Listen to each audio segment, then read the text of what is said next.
just the games. It's Toucher and Hardy, Zolak and Bertrand, Felger and Maz, Joe Murray. For Boston sports fans, it's 98.5, the Sports Hub. Beasley Media Group station. Sports Hub headlines, presented by Celsius Energy Drinks. Everyone in the Red Sox starting lineup had at least one hit last night. 8 men scored at least one run, and 7 guys added at least one RBI in a 14-1 win in Houston. Carlos Narvaez, Alex Bregman, and Roman Anthony homered as well as the Sox snapped the 3-game losing streak in front of Alex Cora. Offensively, we control the strike zone. Those 2 kids on top of the lineup have been great. You got to be ready, because they're going to swing strikes. We did that. Obviously, hit by pitch, we score. Massa crushed out both center, sac fly, and then after that, the fun started, and we kept putting good at-bats after good at-bats. They'll wrap up this 3-game series in Texas tonight. In other baseball news, Shohei Ohtani lined into a triple play last night. He also added a homer, but the Dodgers still lost to the Angels in 10 innings, 7-6. Yesterday was a travel day for the Patriots. They flew to Minneapolis to get ready for a pair of joint practices with the Minnesota Vikings. The first one is at 1 o'clock Eastern time this afternoon. 2 teams will play an exhibition game on Saturday at U.S. Bank Stadium. New Celtics owner Bill Chisholm is now the team's new governor. He replaces Wick Grousbeck, who will take over the role of alternate governor and will stay on as the CEO of the franchise through 2028. Mass Live and others are reporting that the sale of the team should be formally approved by the end of this month. And the NBA schedule will be released tomorrow, but this afternoon the league will announce the NBA Cup schedule and all the games that will exclusively be held on Amazon. Sports Hub headlines are brought to you by Catches Law. At Catches, they specialize in helping those who have been injured not only from a one-time incident, but from a lifetime of hard work and labor. Does this sound like you? Visit CatchesLaw.com. I'm John Wallach on Boston's Home for Sports, 98.5 The Sports Hub. Your next update at 6:30. Here we go. Boom. I win. Kaboom. Yeah. Hit somebody. Oh. We've got a passion for Boston sports. Get angry. 98.5 The Sports Hub. Ladies and gentlemen, I need all of you to stop what you're doing and listen. Toucher They love the show. In fact, they said, Fred, you're the best. and Hardy Who's Taylor the originator? on 98.5. Hello. Hey there. Aloha. How are we doing? What? I'm an animal. Can we use this for the radio? No, Nick, with your drinking at noon on Monday. Well, I tell her the truth, I miss Booty. That problem is too large for the starch. You know how I feel about clowns on morning shows? And I'm just saying, hello. Toucher and Hardy. Watch Daddy and Uncle Freddie. Knocking back 25 glasses of soda. Having some fun. On 98.5 The Sports Hub. Let's go. Good morning, everybody. Good morning. Hey there. Hi, Isaac. It's been a while. Hi, I'm Isaac. Yeah, I know. Hi, I said that. Say my name. Isaac. Hey there. I hope that the summer's been kind to you, Isaac, and I hope that Hofstra's ready for Hurricane Isaac as it comes back in. comes blowing back into town. I hope your grandma's house is ready for her favorite guest. Isaac stays at his grandmother's house, and he commutes to Hofstra. Hofstra, a nice campus and everything, a beautiful radio station, but very much a commuter school from what I saw. Successful people come out of there. Some of the most successful. Yeah. Absolutely. So, big show on the way today. Lots of guests and games and fun. A lot of stuff going on. Yesterday, I finally got Paramount Plus. I had read enough about South Park that I finally got Paramount Plus. Oh, good. So they got their share of the 120 billion or whatever it was, or 1.5 billion. They got my share of it. Because we have, obviously, Netflix and Hulu. And then you just get Amazon because you have Prime. Yep. And then we did not have Peacock or Paramount, but we got Peacock because of Love Island, which my daughter wants to watch. But we have Peacock with commercials. And I don't watch anything on it, so I'm fine with that. Look, it just gave, whatever it gave us was the one with commercials. So I say, fine. I don't care. And then, but I got Paramount Plus to watch the South Parks because they're getting a lot of coverage in the news. And I felt like, you know what, it's about time I'm on top of this. I'm the voice of the people. I need to see what's doing. And I read some article about him. It's true. You read? I read. Good for you. Right there on my computer screen. You know, the commercial thing on the premium channels or the subscription channels, because what were we watching? Something on Hulu that required us to sit through a bunch of commercials. And Marcy was explaining to me why they show the same commercials over and over and over again. And it was specifically the Progressive one with the they're on the golf course with the ostrich. Oh, that's not even Progressive. That's Liberty Mutual. Yeah. Liberty Mutual. The emu, Yeah. and it's terrible, awful. Oh, get out of here. It's terrible. Oh, look at Hardy. Too good to think that the same joke every second is funny. Right. He's with an emu. Yeah, exactly. And Doug has a mustache. But the You don't care. I'll have to ask her again. But Yeah, ask her again about about not finding it funny. The emu The reason is why- in a uniform like a person. the reason why it's the same commercial over and over again is they can't sell it. And you would think on Hulu, like on a national platform, I'm like, why is it the same one? And she's in that business. She's like, they can't sell to anybody. They don't think it's, this product. And again, this is something that we've talked about when it comes to podcasts, all these things. There's only so many platforms that are going to get enough eyeballs on it to make your advertising dollar worthwhile. And this particular one that we were watching, she's like, yeah, they've crunched the numbers. They've looked at it, and it's a national thing. You have to buy, the entire, the entirety of the Hulu network, which is going to send it, all across North America and outer space and everything else. And what they're charging, like, people don't want it. There's not enough eyeballs on it, and some people will. There is the premium Hulu. Well, people would just skip the ads altogether. She's like, it is like a pathetically small number of people watching it to where, yeah. Once they get one advertiser, they'll throw them into the same show 6 times, and it's only a 90-second break, but you got to watch that same ad, 3 or 4 times over the course of a 30-minute show because no one else will buy it. That's interesting because that commercial comes up if you watch YouTube. That's the only commercial that comes up on YouTube. Yeah. So YouTube's having trouble selling too. It's like there's good things and bad things about the way that the media is now. And the good thing is that there's no, guardian at the gate. Like there is, but there isn't. Okay. I mean, there is. I mean, anyone who's making any money is working for a corporation. Or they are. I mean, like Rogan is working for a corporation. Caller Daddy is working for a corporation. Smartless is working for a corporation. NPR puts out podcasts. There are some people that have started, like Earwolf and stuff, have started their own brands, and I'm not sure how successful they are, but they're successful enough to keep going. But the problem about it is that we are at the infancy of it. So the product is so. There was a second South Park was about a kid with a podcast. It was making fun of Ben Shapiro. Yeah, it was making fun of Ben Shapiro, and so it's like when everyone has a podcast, it dilutes the market to such a degree that.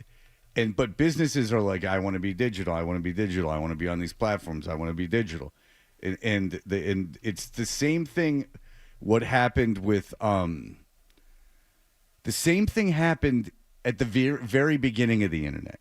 It's like corporations were trying to figure it out, and they like went nuts, and then it kind of like all calmed down. So what I got, and with AI and everything, I got to think that. First of all, I wonder when people are just going to run out of patience. Like when the podcast that you're doing, when no one's listening to it, when it becomes too much of a hassle. Like Derek White has a podcast. Mm-hmm. And I can understand someone telling Derek White, hey, everyone has a podcast, go have a podcast. But like, how many does Derek White do before he's just like, I don't want to do this anymore? No 3. one's listening. I was going to say 5, but okay. Because 3's good. Because if you're not like a kid, if you're an adult and you do a podcast and you do it for 6 months and no one listens to it, I mean, do you still at what point do you just get sick of doing it? What am I doing this for? Right. Yeah. And you all can't be Haktua, who came in like a ball of fire with her takes. And look, there are a handful of people who think that they've really got something to say and they're going to do it regardless. But so many of these people are getting talked into doing podcasts because you can sell advertising on it. You can sell advertising on it. You can monetize it. Yes, you can sell advertising. You have advertising for sale, but that doesn't mean you're going to sell it. And that's what all these different entities are running into, whether it's podcasts or the streaming or all these different ways of watching and consuming media. Yeah, you can sell advertising. You can. I don't know if you will, but you could. You could sell ads. Well, the best Anthony Cumia, I mean, his thing is if I get 10,000 people to give me $10 a month, there you go. And so that's Patreon. Yeah. So if you can run a Patreon, you can avoid everything, which would be the goal. The goal of having a podcast, in my opinion, is either get it picked up by a big company and have them pay like a regular job, or and then this really would be the best thing is just have it subscriber paid right to you, have it be Patreon, yes. have a monthly subscription, then you can say whatever you want. And you're completely free, short of YouTube guidelines, which I got to imagine are fairly loose.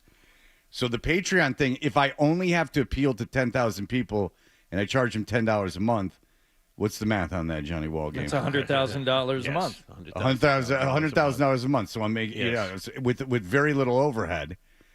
Then I've carved out a pretty good living for myself. I'm beholden to no boss. I can do whatever I want. You don't have to worry about pissing off advertisers. Yeah, I don't know. Don't even take them. Yeah, right. Yeah. Like an advertiser wants me to do something, go screw. I'm not doing anything for you. I'm getting it directly for them. So that's the best case scenario. So you're basically getting paid by a corporation just like anyone else, just like radio or satellite or television, just like anyone else. Or you're getting paid by Barstool. I mean, you're getting paid by a corporation. But then I guess if you really have an audience that's super into you and it's smaller, but it's super into you, yeah, you just run a Patreon and get that money. People pay $10 a month if they really like you. Well, let me tell you, you get that thing set up on an auto renew, and people don't even have to like you all that much. They can do it once and then kind of forget about it, like you do with your Apple subscription and your cloud storage and your frickin' Roblox and every other thing that they ding you for every month. You're like, it's such a pain in the ass. Where's all the money going? Yeah, who cares? Whatever. It's only $10. Whatever. I throw so much money away on this youth sports crap that he doesn't even end up doing because plans change. And but it's like, what is it? Whatever that thing is, like you're close with a penny, but bad with the dollar or whatever. Like I am very on top of my subscriptions. Penny wise, pound foolish. Thank you. There you go. Penny wise, that's what my mother would say, and you could hear how I would listen to her. I couldn't even get the quote right, but I am always on top of those subscriptions. Oh, I'm off of them. I'm off of them like you wouldn't believe. I was off of a couple yesterday. Because you can just search subscriptions in your settings, and it pops them all up on there. I've had one periodical who has called me twice over the last 2 days. One that I recently canceled, and I feel like Kramer avoiding the cable guy. I'm like, now you want to talk to me? Where were you when I wanted to talk to you about you raising my subscription fee from $5 a month to $30 a month? No, I'm not even picking up the phone. But yeah, not now they want me back. Well, they can just wait. Yep, that was DirecTV, Fred, for a long time when they had they called forever all the NFL games. They had Sunday Ticket, and well, the thing was you would cancel it every August, and then they say, you know what? Here's a deal for you. If you come back, we'll knock $20 off or whatever it was. You got a discount every year because DirecTV so desperately wanted you. Great. Oh, you had to make the phone call, though, late in the summer to time it just right. And then DirecTV had to go and lose the product. And now YouTube has it, and it's different. Well, I've got one right now because my daughter's car had a trial on her used car that we got in the spring. It came with a trial of Sirius XM, and that's up now. Maybe it was only like a 3-month deal or something. For me, when I bought a new car, it was a year. You got a year of it. Well, this is used, and it was, whatever. It was like music only. I don't even know if she uses it. But now I'm getting the emails, them asking, hey, how about for this much? How about for this much? And we don't even care about this one because she won't be in her car, for, starting here in another couple of weeks for months and months and months. It'll be interesting to see how good the offer gets because I really don't care if, get it in there again. She doesn't. She won't be in it. Won't be listening to it. Yeah, the smart thing is like there's apps for kids that are like looking to play college sports like that like tracks their performances, and then there's apps that like where you can watch the games through these companies. And I went, okay, his last thing is Sunday, and then he's shutting down, basically. And so I was like, I'm going to cancel him. This was yesterday. I'm like, I'm going to cancel him. Oh no, they're all year-long subscriptions. So come next summer, I'm going to need it again. And so I'm gonna. So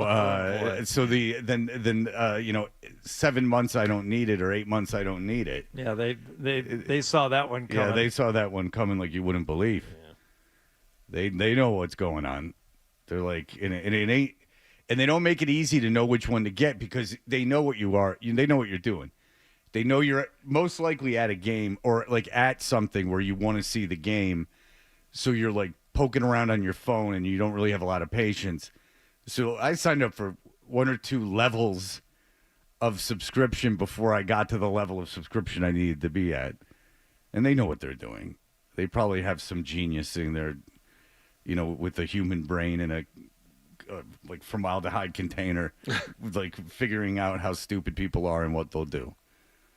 But there you go. I'm now a Paramount Plus person. It's very exciting. Congratulations! You can now watch all the UFC events you want. Next year. Like South Park is good. It's just it's just been on for so long, and I think it's funny because it's obviously pissing off Power, and that's always like kind of funny, like when someone's getting legitimately upset when you know that they're poking someone, and it's actually bothering them, because to Trump now, The Daily Show and all that, it's just white noise. I mean, the British guy on HBO, I mean, blah, blah, blah, blah, blah, blah. I mean, they're placating an audience. But South Park has a fairly different audience. Like it has a menagerie of political views that watch it. So I know that it would piss off that administration. So just seeing someone actively poking at Power is kind of funny, and there's a lot of penis jokes too, which I enjoy. So what they did is they probably went, he was so upset about the size of his hands, we'll just go on his penis, because there's a lot of they're painting portraits in the White House with his penis exposed. There's several penis jokes in the first one, and then in the second one too. But there's the painting penises. Then there's the penis when he gets into bed with Satan. And then there's the penis of the AI Trump walking through the desert that lifts up and starts talking. And he gets into bed with Satan, and Satan says, and he's like, come on, Satan. And he's sitting there naked, and he goes, look at me. And he goes, what's there to look at? It's so small. So Satan shames him. Right. That may have been the hardest I laughed at a movie, was in that first South Park movie when they first have Saddam and Satan in bed together, and they're back and forth. I remember sitting in a movie theater, doing the actual laughing with the tears coming out of my eyes. I'm glad they haven't abandoned that. That's a good bit. Well, it's also his face, but just with the like the head tilting back. Yeah, the way they like do Saddam. Terrence and Phillip. Yeah, but it's his real face, though. It's like just a picture like of his face. Yeah. And so, yeah, so he. If you're Trey Parker and Matt Stone, do you ever have a moment's thought where it's like, you know what? Trump might try and have us killed over this. Who's more powerful? I mean, they just got $1.5 billion. I mean, they're pretty well protected. I don't know. I mean, unless what's he going to do to them? The Paramount deal went through. I mean, he can't take it away. I mean, Paramount exists. They're bigger than ever. And I believe Paramount, in terms of individuals, South Park has be their biggest expense. So what is he going to do? I mean, Paramount's comfortable enough letting it all out. They've backed them, and they caved to everything, and they backed this. South Park is the one thing that they're backing. And so, no, if I was Matt Parker and Tracy, and plus if they got killed, it'd be pretty obvious what happened. It raised a lot of questions. Yeah. And I think it would piss off his base. Because there's certain people that you could get killed, and they go, "Oh well, the Trump administration did it," and I have a feeling it wouldn't bother a lot of people.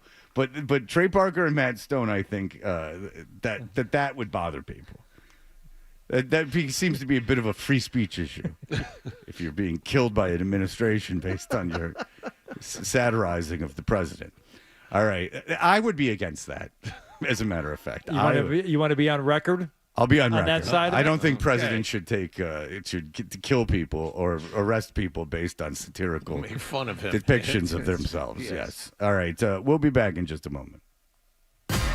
You're listening to Toucher and Hardy on the Sports Hub. Mice scurrying around in the basement, spiders crawling in the shower, stink.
Patriots are one game closer to the regular season. Henderson takes it straight ahead. Trayvon across the 20, 25 with a seam and a cut right past the 40. Slips ahead to the 50. Only the kicker now. To the 30, to the 20, to the 10. Goodbye. Touchdown, Patriots. This Saturday, the Pats travel to Minnesota to take on the Vikings. It's preseason game number 2. Jim Murray and Chris Gasper have the pregame at 10. Kickoff with Bob Sosi and Phil Perry is at 1. The Safety Insurance, 98.5, the Sports Hub, Patriots Radio Network. The Pats and Vikings are your home for New England Patriots football all season long. 98.5, the Sports Hub. Fred, what's it like to work with Hardy and Wallach? What a golden ticket I've gotten. There you have it. Toucher and Hardy resumes on the Sports Hub. Did you catch a game last night?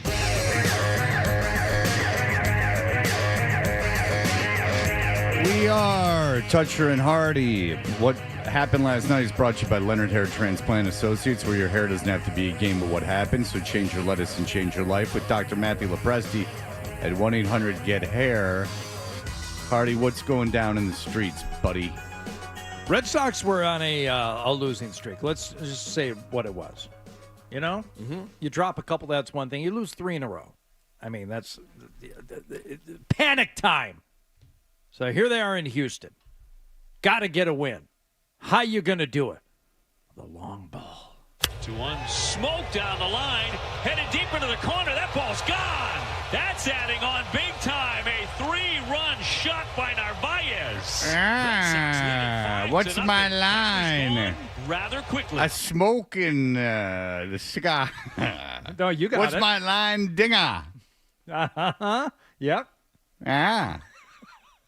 Now, what is the voice that you're doing? Because that doesn't sound like Groucho. I was just going to say that's not him. Yeah. It's more like a W.C. Fields. Yes, it is. What's my line? What? How did Gilbert Godfrey used to do the real Groucho Marx? You know, there was a time when Harpo. There was a time when comedians will tell jokes which were stories with surprise funny. Right.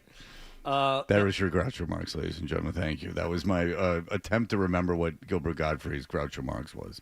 Thank you very much. No, And thank scene. you. Thank you. That was when the Sox were already up 2-0. Trevor Story was hit by a pitch in the third.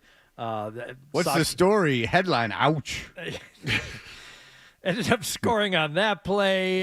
Yoshida sac fly to center, also in the third, but Narvaez with the 3-run homer there in the sixth made it 5-0. That should be enough, right? Oh, wait a second. Alex Bregman said, I'm enjoying this sort of homecoming. Fly ball right field. That one headed into the corner. That ball's sailing, and that ball is gone. Say hi to the crack dealers. It's in the corner. Second straight night against Houston. Hits one out of here. 2-run shot. Red Sox open Hit that in Baltimore. See you on the corner. I'll take a baggie to go. That's it's a Wire reference now, I think. Is Yes, what we're doing here. yeah. Well, the corner. I mean, yeah, that was what begat the Wire. Yeah, anything about a G-Pack in there? Omar coming? This one out of It's here. been a while 2-run since I shot. watched it. Red Sox open it up 7-0. Who's the gay guy with the gun? Oh, no. He's going to kill us. They took his Brady Salsa out. Now he's with the Red Sox. He decides at the right field foul pole. Sure. Okay. Whatever you said, Kevin. Yeah. Whatever that was. Well said. Roman Anthony not to be left out of the fun. Swinging a high fly ball right center field. That's deep. Melton racing back, and that ball is gone. Roman Anthony for the second night in a row, and the Red Sox lead it 9-0. He's a guy, you just feel it, right? Yep. Yes. Yeah. That's exactly right. You just feel it. You're right. He's a guy. Yeah. He's a guy. You feel it. Yeah. Okay, so Sox are absolutely rolling. It's 14-0. And what does John Wallach say about this team? when it comes to defense. They suck at it. Okay. That's true. They do. You can just put a bow on this one. It's 14-0. Game is over. Bottom 9. Yep. First pitch to Urias, ground ball right at Bregman. He has it, the second for one. On the first by Rafael, and he throws it away off the dugout fence. Coming home is Diaz. He will score, and the Astros will not be shut out tonight, much to the joy of the fans who remain. There you go. Yeah. So instead of the 14-0 blowout, 14-1, still a blowout. Red Sox get the win, snap their losing streak. And let's not get lost in the real story here. The hurler, the absolute gem, spun by one Dusty May. It was huge. Being able to get ahead early. There was some long innings at the start, but being able to set the tone with the heater. Okay. Dustin May, I watched a little bit of this. Dustin May, he needed 85 pitches to get through the first 5 innings. Yeah, it's saving They your didn't bullpen. score on him. It's more than I thought. But, he threw 92. He had a 7-pitch 6th inning before they took him out. But 85 pitches, the man is dice K. It is the most frustrating thing to watch. He throws the ball everywhere but the strike zone. Every count runs full. He spun a gem. A gem. 5 hits, and let's see, how many? Only 1 walk. I'm shocked because you can't even set your watch by it. It takes forever. It takes forever to watch him pitch. 6 shutout innings, but it was boring as hell to watch. It was horrible. He was kicking and dealing. Yeah. 3 more errors, by the way, for the Red Sox last night, including that one by Rafaela, who, for a great fielding outfielder, still commits a lot of errors. 7 errors for Rafaela, who's played majority of his time in center field this year. That's kind of impressive that you can have 3 errors and still get a 14-1 win. As I said, they're in a stretch now where it mostly doesn't matter. But the bottom line for this game, guys, is this win's important because it gives the Red Sox the tiebreaker over Houston. They play 6 games. The Red Sox, that was their 4th win last night. Seattle won last night, so now Houston is the top wild card. And the Red Sox are only a game and a half behind them. So it is a possibility that those teams could be tied at the end of the season. The Red Sox would get the nod. Ooh. So that is an important win for you last night. I like that. Every win's important. Things are very jammed up. Mm-hmm. Very jammed up in there. For some reason, Cleveland's good. I see that too, and I don't get it. Yeah, I mean, Cleveland's, they're not going to win the Central, but they're screwing around. They were down, I think they were 16 games out or something, and now they're within 5. Cleveland, I don't know what's going on there, but they're certainly having some success. Weird stuff is happening. The Yankees are terrible. They're a terrible, terrible baseball team, and they have a playoff spot at the moment. And you saw Chicago was running the National League Central earlier in the season, and now Milwaukee has the best record in the league and is 6, 7 games up on them? Yeah, Milwaukee's the best team in baseball right now. But yeah, the Red By Sox, far. the Red Sox they won last night. It was great, and they had a very important win. Very important win. Now they face the Houston A's tonight. We'll see what happens. If they don't make the playoffs, how disappointed are you going to be? In this team, no, I'm not disappointed if they don't make the playoffs. I'm not. I didn't expect it. I didn't expect it after the trade deadline. We sat here after the trade deadline, and we said it again yesterday. They got worse at the trade deadline. I mean, they're very fortunate to be where they are. They've played some inspired baseball despite their obvious flaws. Middle relief is terrible. Defense is terrible. Fundamental baseball, base running is terrible. And yet here they are. They still have a chance to make the playoffs. They have Garrett Crochet and a bunch of other guys. Brian Bayo's pitched out of his mind. Lucas Giolito has really pitched out of his mind this year. But there's such a huge fall-off between Crochet and the rest of the pitching staff. When they got Aroldis Chapman, Fred, during the offseason, no one thought he'd pitch this well. I mean, he's on his, 6th, 7th team? He's not coming off a great year. It's bonus time with him. I mean, all of these guys are playing out of their minds collectively. If they don't make the playoffs, that's fine. I didn't expect it to begin with. It's nice that they're playing this well, but I won't be disappointed if they fall short. Okay. The Los Angeles Dodgers, as the Red Sox had suffered 3 losses in a row, were trying to avoid their third loss in a row last night. Shohei Ohtani, who would hit a home run in this game earlier in the game in the 6th inning at the plate. Lined up the middle. Nettles got it. Steps on second. Throw to first. It's a triple play. Whoa! A pitcher's best friend. Shohei hits into a triple play to win the inning. Oh, my goodness. No, that's fake. The color commentator, that's fake. He's not excited. He's acting excited. You can tell. That's obvious. That's not even me being a dick. Like that guy's honestly not excited. He's like, oh, pitcher's best friend. Oh, we're in game 126. Yeah, that's a guy really struggling. Only 40 more games to go before the season is over. That is fake excitement. That really is. By the way, maybe a little bit of cheating by the Angels shortstop in this game. Ohtani lined the ball right over second base where the shortstop was waiting.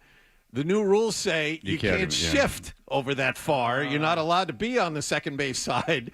Somehow Neto was right there to catch that liner over the base. All right, play it again. And the play-by-play guy's legitimately excited. The color guy is not excited. Lined up the middle. Neto's got it. Steps on second. Throw to first. It's a triple play. Whoa! A pitcher's best friend. Shohei hits into a triple play to win the inning. Oh, my goodness. Yeah, fake. Fake. Yeah, you're doing Angel games. You know what? Just when's this ending? He may not even have seen it. He may have been looking at his phone. Yeah. He just thinks of any cliche that can get out of his mouth. That's kind of what it pitcher's sounds best like. friend. Teams and offensive. Oh, hey, hold on a second. No, I just want. It's the oh my goodness that sounds like. Oh yeah, that was really something there at the end when the triple play ended. Play to win the inning. Oh, my goodness. Oh yeah, everyone seems really excited over what they just saw. Yeah, the 5 people that are here for the home game. Yeah, I assume that was in Anaheim. It wasn't in L.A. But well, it was in Anaheim, and with that loss, Dodgers are now in a tie for first with the Padres. Playing very well. Who was I asking about the Padres here not long ago? And Fred said, "No, Dodgers are going to win it all. Dodgers will end up." You remember you saying that? Yeah. Oh yeah. Of course. I keep receipts. That was when I started throwing things around about the NL West. Going, right. Getting on your NL West, put your NL West rant hat on. Like, oh boy, wind them up. Here we go. No, when I saw the Dodgers at Fenway and you saw the team, you're like, this is a team that's very vulnerable. Like this, I know their pitching's getting healthy, but that lineup has got stars in it, but those stars aren't only at the top of the order. And they're also Mookie Betts is not having a good year. Yeah. Freddie Freeman's not having a year like he normally has. They have stars, but they're just not performing. I mean, Shohei is Shohei, but other than that, and they're getting their pitching healthy. Stars usually win you championships, as we know, but I mean, it's not great what's going on there right now. They've been losing more than they've been winning over a pretty long period of time. San Diego should be due. That guy, excuse me, that GM, he spends so much at the deadline, trades like a madman, so much at the deadline. Every year he's all in. Maybe it's time for San Diego to finally go to the playoffs and do something. Yeah, Teoscar Hernandez is hitting 256. Betts is hitting 242. Freeman's hitting 304, but I think he's got 7 home runs. They played Muncy again yesterday. He's been hurt for a while. He just got back. Yeah, and he's in 258. No one, their stars aren't. I mean, Will Smith is good, but Will Smith doesn't. How often does he play? Because he was a pinch hitter last night. And when I saw him, he was a pinch hitter. He played 4 days a week. Is that the deal with Will Smith? I don't know the answer to that off the top of my head. John! I know. I feel bad about that. Trout's in 240. Wow. My cards, my beautiful cards. I know. All right, we will be back. Here are the headlines. Essential Sports Hub headline presented by Celsius Energy Drinks. Red Sox snapped a 3-game losing streak last night, care of a 14-1 win in Houston. Dustin May, 6 shutout innings for his first victory in a Red Sox uniform. Alex Bregman, Carlos Narvaez, and Roman Anthony all homered as well. Sox are a game and a half behind the Astros now for the top wild card spot in the American League. They pitch Walker Buehler in Houston tonight. Yesterday, a travel day for the Patriots. They flew to Minneapolis to get ready for 2 joint practices with the Minnesota Vikings. The first one will start at 1 o'clock Eastern time this afternoon.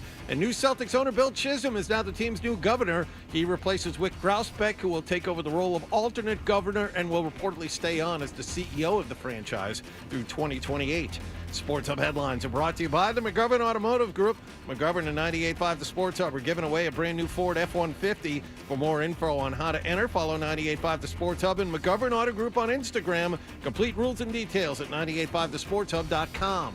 I'm John Wallach on Boston's Home for Sports, 98.5 The Sports Hub. Your next update at 7 o'clock. You're listening to Toucher and Hardy on the Sports Hub. Comment. It's electric. When you need an electrician, call Coleman Electric from Boston.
We are Toucher and Hardy. You know, when I went to the beach this weekend, I made a drive-in playlist, and this was on it.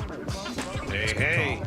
Soul album's great to listen to in the summertime. People's instinctive travels and the paths of rhythm. Is that what it is? That first Tribe album? Sure. Hour and 20 minutes, my playlist.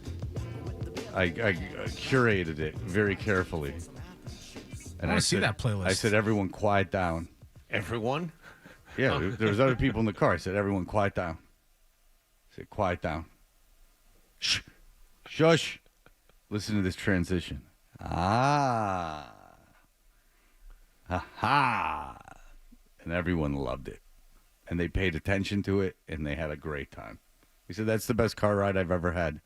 Way to curate a playlist. And I said, no problem, fellas. See ya later. And then I left. Did you share it with them? Can you share that playlist with us? I could. Will you? You'd have to teach me how. But maybe. No, the correct answer is no. You put in the time and effort and spend years. I could give it to the people if they ask nice. All right. Tom Brady weighing in on what he thinks of his former head coach. Oh no! Everyone, step back. He's gonna really let him have it. Yeah, I mean, now he's talking about his former head coach, his new job. Bill Belichick at UNC. Oh, how's he going to be down there?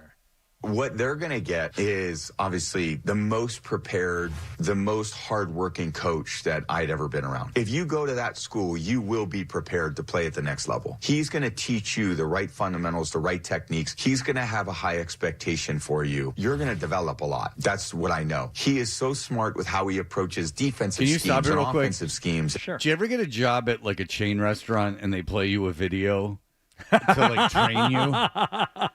He's got the voiceover quality of an industrial actor. Well, it's like industrial films. Welcome to North Carolina football. Bill Belichick is going to teach you the fundamentals to get you ready for the next level. Prepared, the most hardworking coach that I'd ever been around. If you go to that school, you will be prepared to play at the next level. I mean, it sounds like someone in like, hey, welcome to the FDA. We're here. Or what is it at the airport? TSA. Yeah. Welcome to TSA. Here we have the world's strongest security team to keep our skies running clean. Like that I'd ever been around. If you go to that school, you will be prepared to play at the next level. He's going to teach you the right fundamentals, the right techniques. He's going to have a high expectation for you. You're going to develop a lot. That's what I know. He is so smart with how he approaches. It's so edited too. Like it's all edited and it's running together. They've taken out all the gaps. It's really, what is this from? Is this from like a recruiting video? Because it's poorly edited, too. It's a podcast. Ryan's sourcing it right now. Okay. Because it's just him. It's just him with glowing praise in a non-conversational tone. It just sounds like he's reading off a list. Does he talk like that in his everyday life, do you think? Do you think that's just the one tone that he has? No. I have no idea. Or does he talks. turn it on anytime he's in public, and that's his public? All I know is he's the highest paid sports broadcaster in the country. The closest thing I think, other than talking to him in person, that you get of what he sounds like that's been like disseminated to the masses was that like barber shop thing where they were sitting around and he was telling stories. I think that's closer to how he talks than anything we get. I mean, we didn't do much from the statue speech. Did you watch that, Fred? I heard his Jets joke. And, yeah, it was. And I heard the Maz Bill play Belichick it. phone call thing. Yeah, and then everyone laughed, and Maz made a great point, which I loved. And he's like, "That's not funny." I mean, again, it's just like, what are you laughing at? You're laughing at these dumb jokes, laughing out loud. How are you laughing out loud at this? I guess you're just all psyched you're up. Supposed to. That's why. Well, that's scary. Well, I mean, why else would you? I mean, it's just in groupthink. that situation with him talking, he's got a friendly crowd in front of him, and it's been. I mean, let's face it. we love Bob Socci, but if I were a comedian, he is not what I would wish for to go out there and warm up the crowd to get them ready to chuckle. So you've got Socci, you've got Bob Kraft, not a laugh to be had because that's not the job. It's a 12-foot bronze statue unveiling. This is supposed to be serious. So you get up there and say anything remotely lighthearted, yeah, you're going to get uproarious laughter for stuff that isn't really funny. Yeah, what was the Belichick joke? He's like, I asked Bill about the statue, and he said it still could be improved. Yeah. Yes. And people laughed at and that. I know the feeling. He's talking to the guy who made it. Yeah. I know the feeling. Yeah, that was like the punch. That Yes. was like the little extra. That was like what the audience wasn't expecting. And then he did some joke like this is a statue for I'm getting it wrong, but this is the statue for the Patriots fans to enjoy and the Jets to have something to throw their drinks at. Yeah, right. Second quarter, maybe the third. Oh, did he punch that too? Yes, Was there like yes. an add-on? Yeah, he had a writer. When they leave after the first half, maybe the third quarter. Yeah, all right. So that was a comedian helped them because that's what the comedian did is they punched it up. Instead of the one joke, he added the thing. Okay. He also did the bit where he pretended to receive a phone call in the middle of his speech. I did not see that. As for the statue itself, Jeff, you and your team did an incredible job. Seriously, it is so accurate, so detailed. Hold on one sec. Hello? Really? Okay. Sorry, Jeff, that was Coach Belichick. He said there's still room for improvement. That's what we were saying. Yeah, Yes. and then But it's not. He could have told the joke without doing the physical comedy of receiving the phone call. Did he use his thumb in his pinky, or did he pick up a phone? He picked up a phone. He picked up a banana, and that's what got people unglued. Well, then Gallagher rushed it and said, "That's my act." It's funny because he had a comedian write that. You can tell with the extras, like he tells the joke, and then there's that afterthought, and then the way he's reading it. And I would like to know who the comic was. Is it Bruce Valanche? Bruce Valanche. Yes. Valanche. Yes. Is guy it the used to great write comedy the jokes writer for the Oscars for all those and like years. the Emmys? Yeah.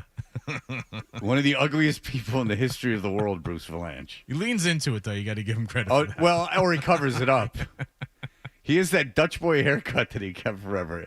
You know what? It's his calling card. One joke the crowd did not like.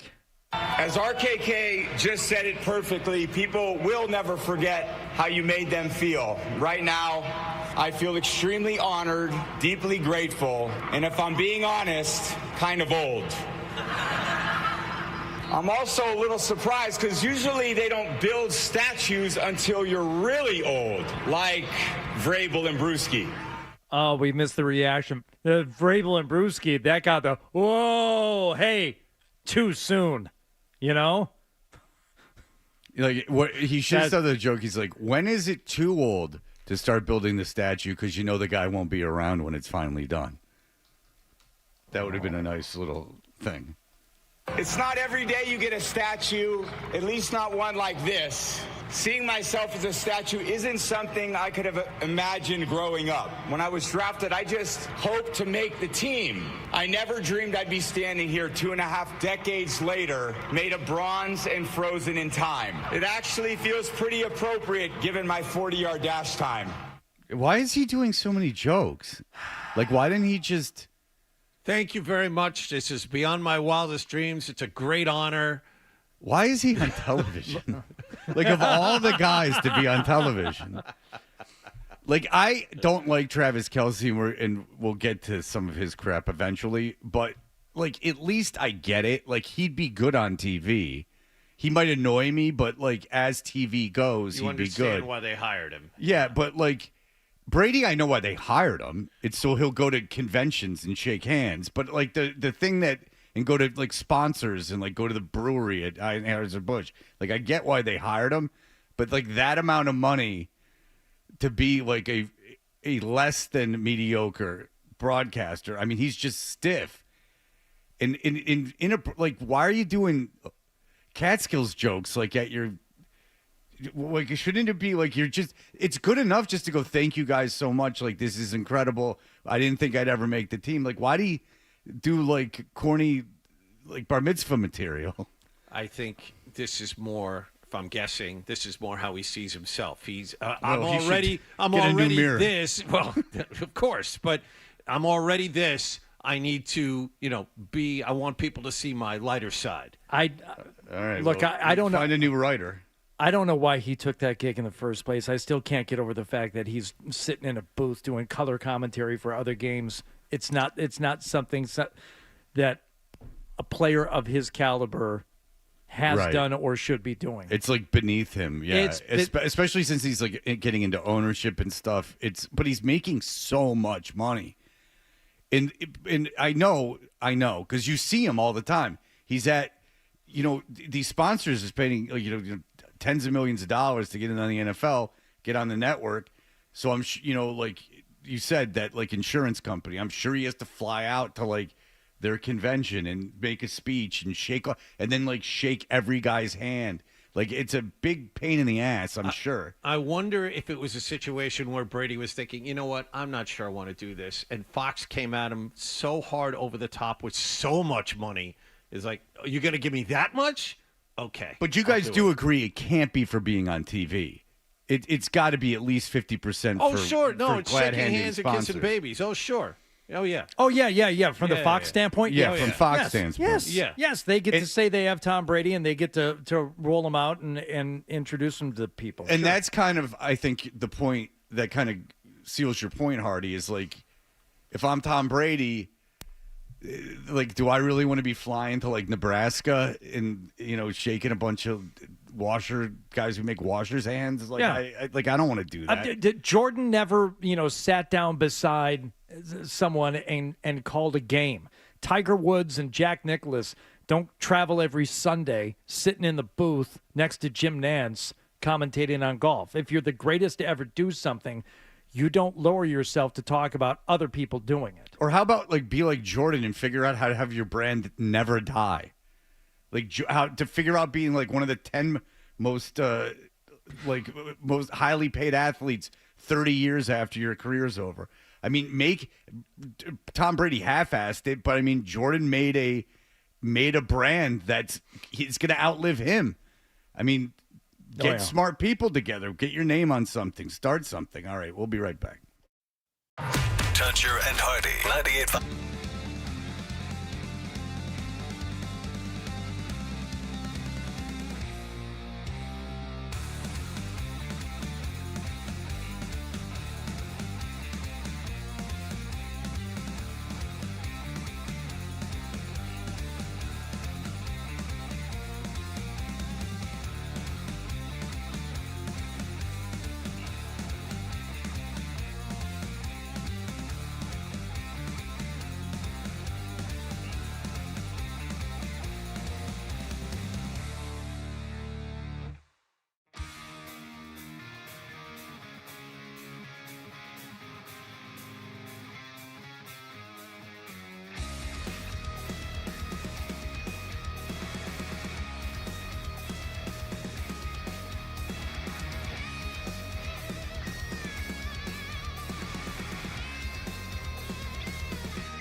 That ball's gone. That's adding on big time. A 3-run shot by Narvaez. Red Sox lead it 5-0. That was gone rather quickly. That is Dave O'Brien on NESN, and Carlos Narvaez's 3-run homer jump-started a 14-1 win. Alex Bregman added another 2-run shot against his former team, and Roman Anthony homered as well and reached base 5 times. Walker Buehler faces Astros ace Hunter Brown in the third and final game of this series tonight. Shohei Ohtani lined into a triple play last night. He also added a homer. The Angels still beat the Dodgers in 10 innings, 7-6. Yesterday, a travel day for the Patriots. Next up, a joint practice with the Minnesota Vikings. It begins at 1 p.m. Eastern Time. New Celtics owner Bill Chisholm is now the team's new governor. He replaces Wick Grousbeck, who will take over the role of alternate governor, but will reportedly stay on as the CEO of the franchise through 2028. And the Little League World Series begins today in Williamsport, Pennsylvania. New England Regional Champion Braintree, Massachusetts opens up this double elimination tournament against South Carolina tomorrow. Sports Hub headlines are brought to you by the New England Revolution. Fresh off a dominating shutout, the New England Revolution returned to Gillette Stadium Saturday night for an East Coast versus West Coast showdown with Los Angeles FC. Kickoff is set for 7:30 p.m. Get your tickets today at revolutionsoccer.net. I'm John Wallach on Boston's Home for Sports, 98.5 The Sports Hub. Your next update at 7:30. New England plays here. Ball down the right side, there's a separation. Yeah. Touchdown pass. Yes. Perfect dive from Drake May. 98.5 The Sports Hub. And now, back to Toucher and Hardy on the Sports Hub. Which acts are trashy enough to sell out one of the last great diving music venues in New England? Again, Mike McDonald. Well, it's like Sinatra era Vegas. I mean, it's a casino. Right. You know, it's like the great Atlantic City of yore. Okay, so I don't think I've ever been to the Hampton Beach Casino Ballroom. Never been. Once I found out that there was not an actual casino there, I had no interest in going. No, it's the old school term for casino, meaning dump. It's got all the charm of a casino without the gaming. So we've got a list of shows here, and people love the venue, and so they've advertised with us, and we encourage them to keep doing that. But you have to guess whether or not these shows are sold out. I'm going to turn my screen. I don't. Yeah, I know please you like do. to look over. I here. do. I love to be right. That's the point of these bits. What is the great seating capacity of this wonderful venue? That's interesting. What is the seating capacity, Hardy, of this venue? Give me a moment. I'll look it up. All right, Adam will look it up. We're going to start. Whatever Rat says it is. However the fire marshal will let in when Rat gets on there. It's 2,200. Oh, all that's right. a good venue. Good venue. Good Big size venue. Bigger than the Wilbur. So some of these should be pretty easy to figure out whether or not they were able to sell out. Let's say I'm going to make this a two-pronged game where you will have to first name the artist that I'm talking about and then guess whether or not the show is sold out. First artist is playing tonight. Former rock and roll frontman, great, capital G, great, not so great as another job that he took in 2006. He was a great frontman. He wasn't great at the other job he took in 2006. Was it also in music? No. Well, there was some music being played. It was called track blasting. David Lee Roth? That is correct. Oh, all right. So David Lee Roth played this venue. Okay. David Lee Roth is playing tonight. Oh, he's going to play. He's playing Hampton Beach Casino. It's 2,200. He sold it out easily. Oh, yeah! No, he did not. Oh boy. Really? Really? Oh, man. I mean, it's a Wednesday night. So what? There's only 2,000 people. I mean, he was the biggest star in music for a while. For a long chunk of time, he was the biggest star in music. I mean, we saw them. I mean, I saw it for half a song, but we saw them sell out the Garden. I mean, at least you could go from that to... And he was a solo act, too, with some success. Wow. I'm wondering how much of his performance is his stuff and how much of his performance is... Well, he only plays Skyscraper. Okay. That's all he does. That's the only album that he'll play. is all the way through. It's front to back. Lowest get-in price right now is $92. Oh, so maybe he outpriced his audience. Yeah, maybe. Yeah, that happens. Gene Simmons apparently is doing that too. All right, I'm looking at his set list. Pretty much all of his set is Van Halen. Yeah, as it should be. Yeah. All right, a lot of tribute acts coming to the Hampton Beach Casino Ballroom. And as any good tribute act will tell you, you have to name your entity after one of the songs of the bands that you're paying tribute to. So the name of this act, song title, 2 Ds, double D, D-D. Hello. 2 words, they both start with D. That is the name of this experience. Okay, all right. So it's after a song and it's 2 Ds. And I'll tell you, the band is also comprised only of letters. There's not a word in the band name. Y and T. Yeah, and it's 2 Ds is the word? 2 Ds for the 2 words of the band name, and the band is also made up entirely of letters. So there's U2, In Excess, UB40. Classic rock tribute band.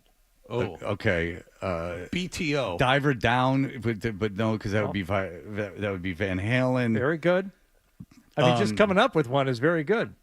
Yeah. D. Oh boy! Now this is something. A band. So U2, In Excess. What is something else with just letters in the name? Older. Oh yeah. Okay. Older in the 70s. Although this actual band just played in town a month ago. And you get the country right within excess. Yeah. Okay. Oh, so it's an Australian band. AC/DC, and they are called a cover band. You want a 22-seat venue, and you're charging $40 a ticket? Yeah, not bad. Jeez. A week from tonight, a man born in Lawrence, Massachusetts, his band had one final tour scheduled that did not go off. They may never tour again, so he is out now with his own project. Who is it? Joe Perry Project. Very good, Fred. Yeah. And that is sold out because he's got an all-star band, and I'm not being sarcastic. He's got the dudes from Stone Temple Pilots, and he's got the singer from Black Crowes. That's sold out. Yes. Molesters.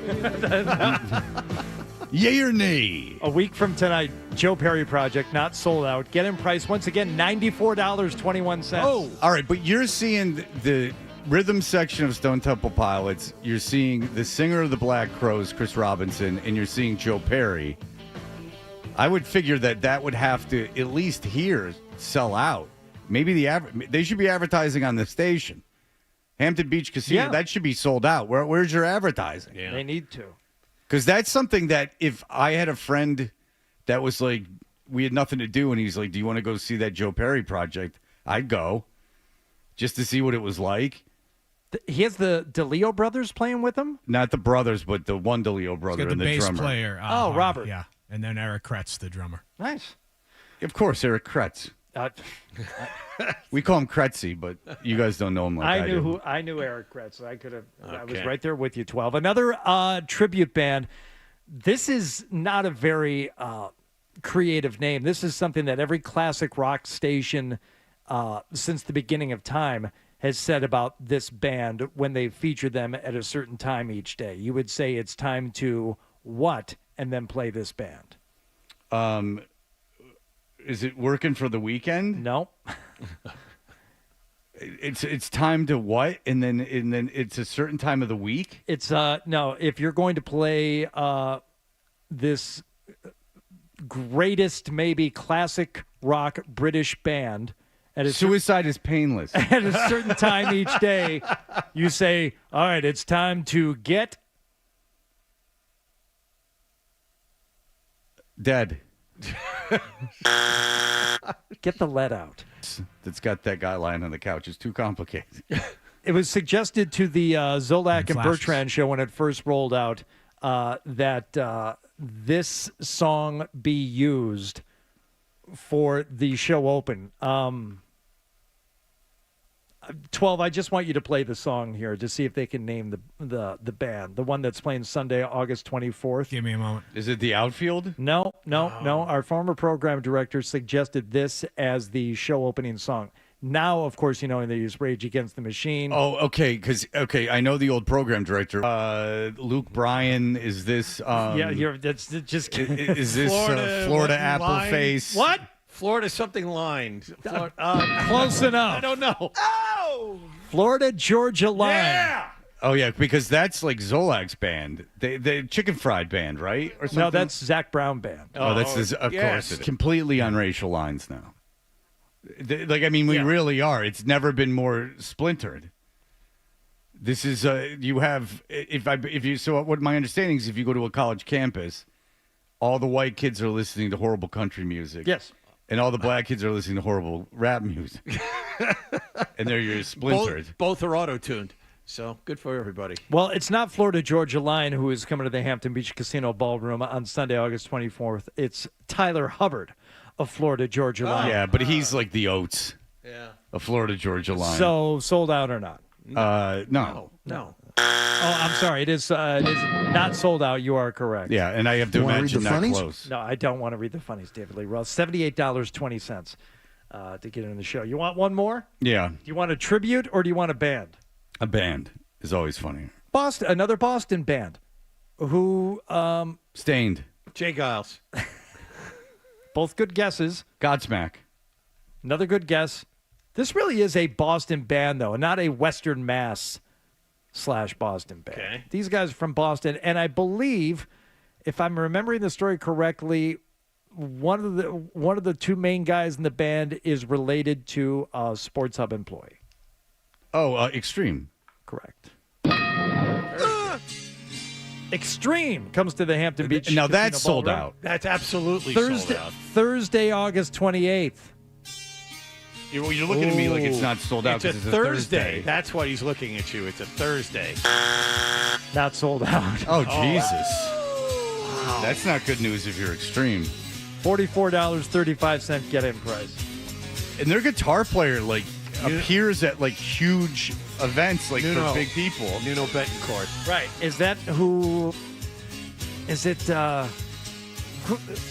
That's his uncle or something, or Ty Anderson's uncle is the singer of Extreme. That's our lead singer, Gary Sharon. Yep. Okay, that's what. Yeah, that's Ty Anderson's uncle. Okay. So when he was a boy, at the height of Extreme, he was able to gallivant backstage. Oh, I thought that was when Gary Sharon was the lead singer of Van Halen. That's when he went backstage. Well, I don't think that they're mutually exclusive. Stupid.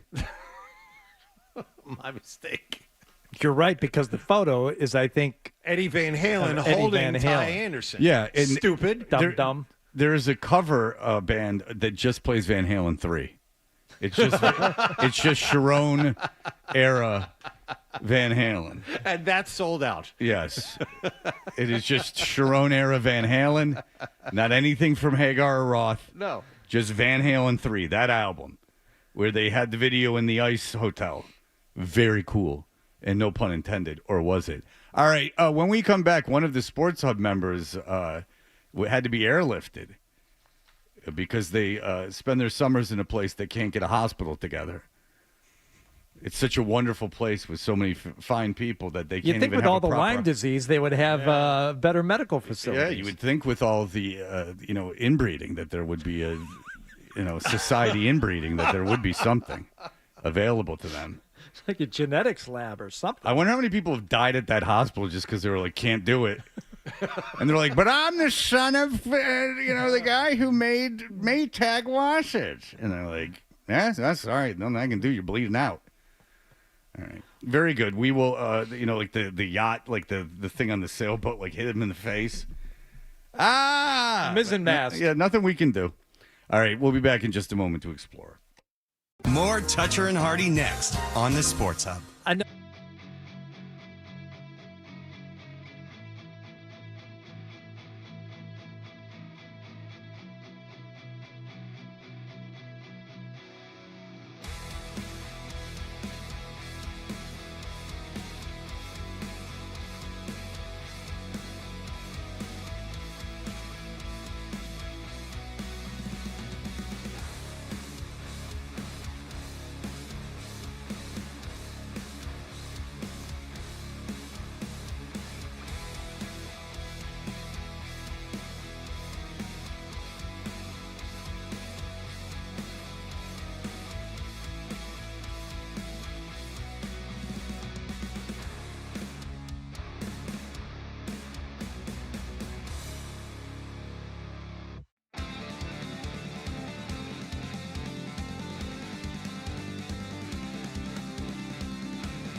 Hardy? Well, you're going to have to spend $40. Cough it up, and let's get back to Toucher and Hardy on the Sports Hub.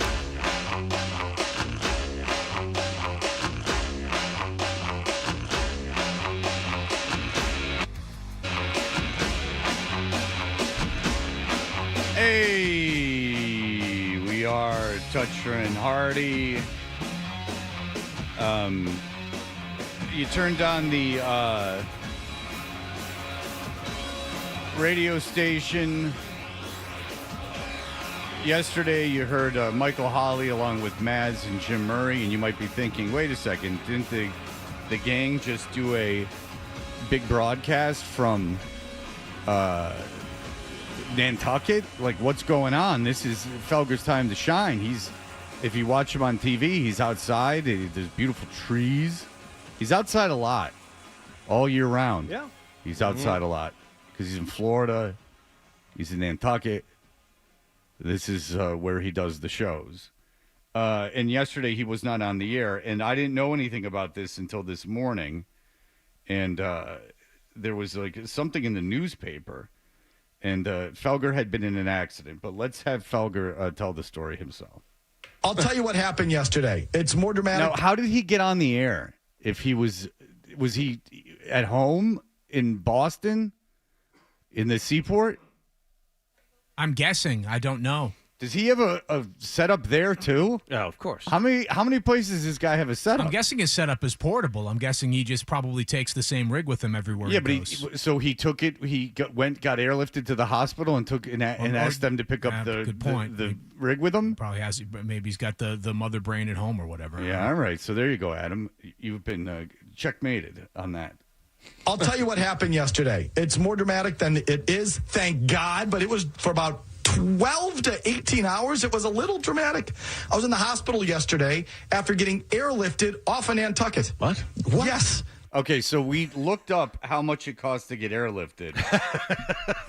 How much? Okay, so that was not my first thought. Okay, that exactly was your first thought. My first thought was, that sounds like a genuine reaction from both Jim and Matt. Yes. Like this was the first they were hearing of it. Yeah, it's obvious they talk a lot. They're having a great time. I mean, we may not be having sleepovers, but I think it's pretty safe to say if somebody on the show were airlifted, there might be a text chain going on pretty much before we hit the air the next day. Yeah. I don't think I've been on a show where there wouldn't have been a text chain, including even late in another show. There would have been. We would have known that someone had been airlifted to a hospital. Like, even if I wasn't getting along with the person, one of us would told, or through an intermediary, would have said someone has been airlifted through a hospital, and then I would have said something like he at least would have texted like, "Oh man, I hope you're all right." Yeah. Like, safe to say, I've never worked in a situation where one wouldn't know if they were airlifted to a hospital. That's an excellent point by you. But by the way, in case you're curious, $12,000 to $80,000, and with Beasley's insurance, I'm sure that's all covered. Oh yeah, he's not going to have to pay a dime. Which now that we know he's not hurt, oh, does that have to suck when you get that bill because you're a dumbass? It's like, oh, does that suck? I'll tell you what happened yesterday. It's more dramatic than it is, thank God, but it was for about 12 to 18 hours. It was a little dramatic. I was in the hospital yesterday after getting airlifted off of Nantucket. What? Yes, that happened. So I was riding my bike like an idiot on Saturday night, and I had a bike accident. I fell off my bike. Yeah, he was going off jumps. He was in the woods. Oh, yeah. Yeah, there was a construction site with like lots of bumps. Got a concrete block out there and a board. He thought it was a half pipe. Somebody was talking up his bike outside of one of the cool hipster pubs there in Nantucket. You got shocks, pegs. You ever take it off any sweet jumps? Yeah. Yeah. Yeah. Oh, you fully got a foot of air on that one. Well, he met a girl, and then she was like, she was hot. She was this woman. She ended up being Becky on Full House, and the two of them went out and they just started tabletopping. Yeah. And then there was a dance, and he started freestyling. That's from the movie Rad, ladies and gentlemen. You might not get the references. and I cracked. It happened in a blur. I don't even know exactly what happened or how it happened, but I cracked my neck. Yeah, he was at the construction site, and he was just. I went off a sweet jump, and then I don't know what happened. The back tire just gave out on me, and I ended up landing on my back. You know, the flag with the stick with the flag on the back of my seat really saved my life. Thank God it was a women's bike, or my balls would have been in trouble. Schwinn, damn man, I loved her too. And now that bike is toast. On, I believe, the handlebars. I just sort of like buckled and fell into the handlebars and ripped my jean jacket. Bam. And I went to bed, and I woke up the next day, and I'm lying around on the couch, and my daughter's like flipping through BMX magazine. Just, BMX Plus, reading Radical Rick. Seeing what Eddie Fierro's up to. Oh, yeah. Stu Thompson left Redline? What the hell's going on, man? You know, I was just listening to Zeppelin, checking out BMX Plus. Want to get those new Oakley grips. Not like Paul Sharatsky down the street. He's got grab-ons. That was a stupid move, man. Those things flake away. Yeah, but he also wears gloves. Who's he think he is?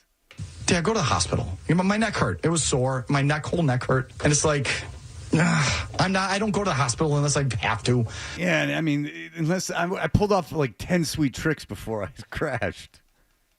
It's right in the middle of the longest Miami hopper I had ever pulled. This endo went end wrong. Endo no. Yeah, man, I was pulling off the cherry picker, and I was hopping like there was no tomorrow, and I just fell and hit my neck.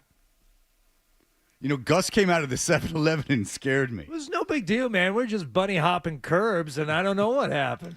Yeah, I mean, the dude at 7-Eleven kept bitching at us for riding in the parking lot. Riding your bicycle around. You know, we were just saddled up, trying to get guys to buy beer for us.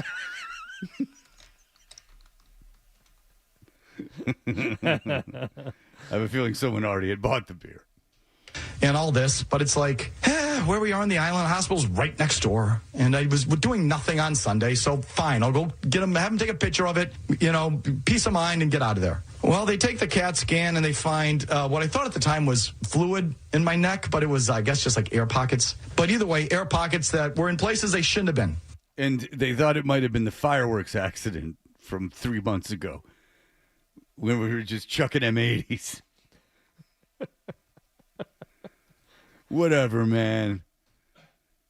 I told my stepdad to go screw and then took off through the woods. By the way, I'm looking it up right now. It is called the Nantucket Cottage Hospital.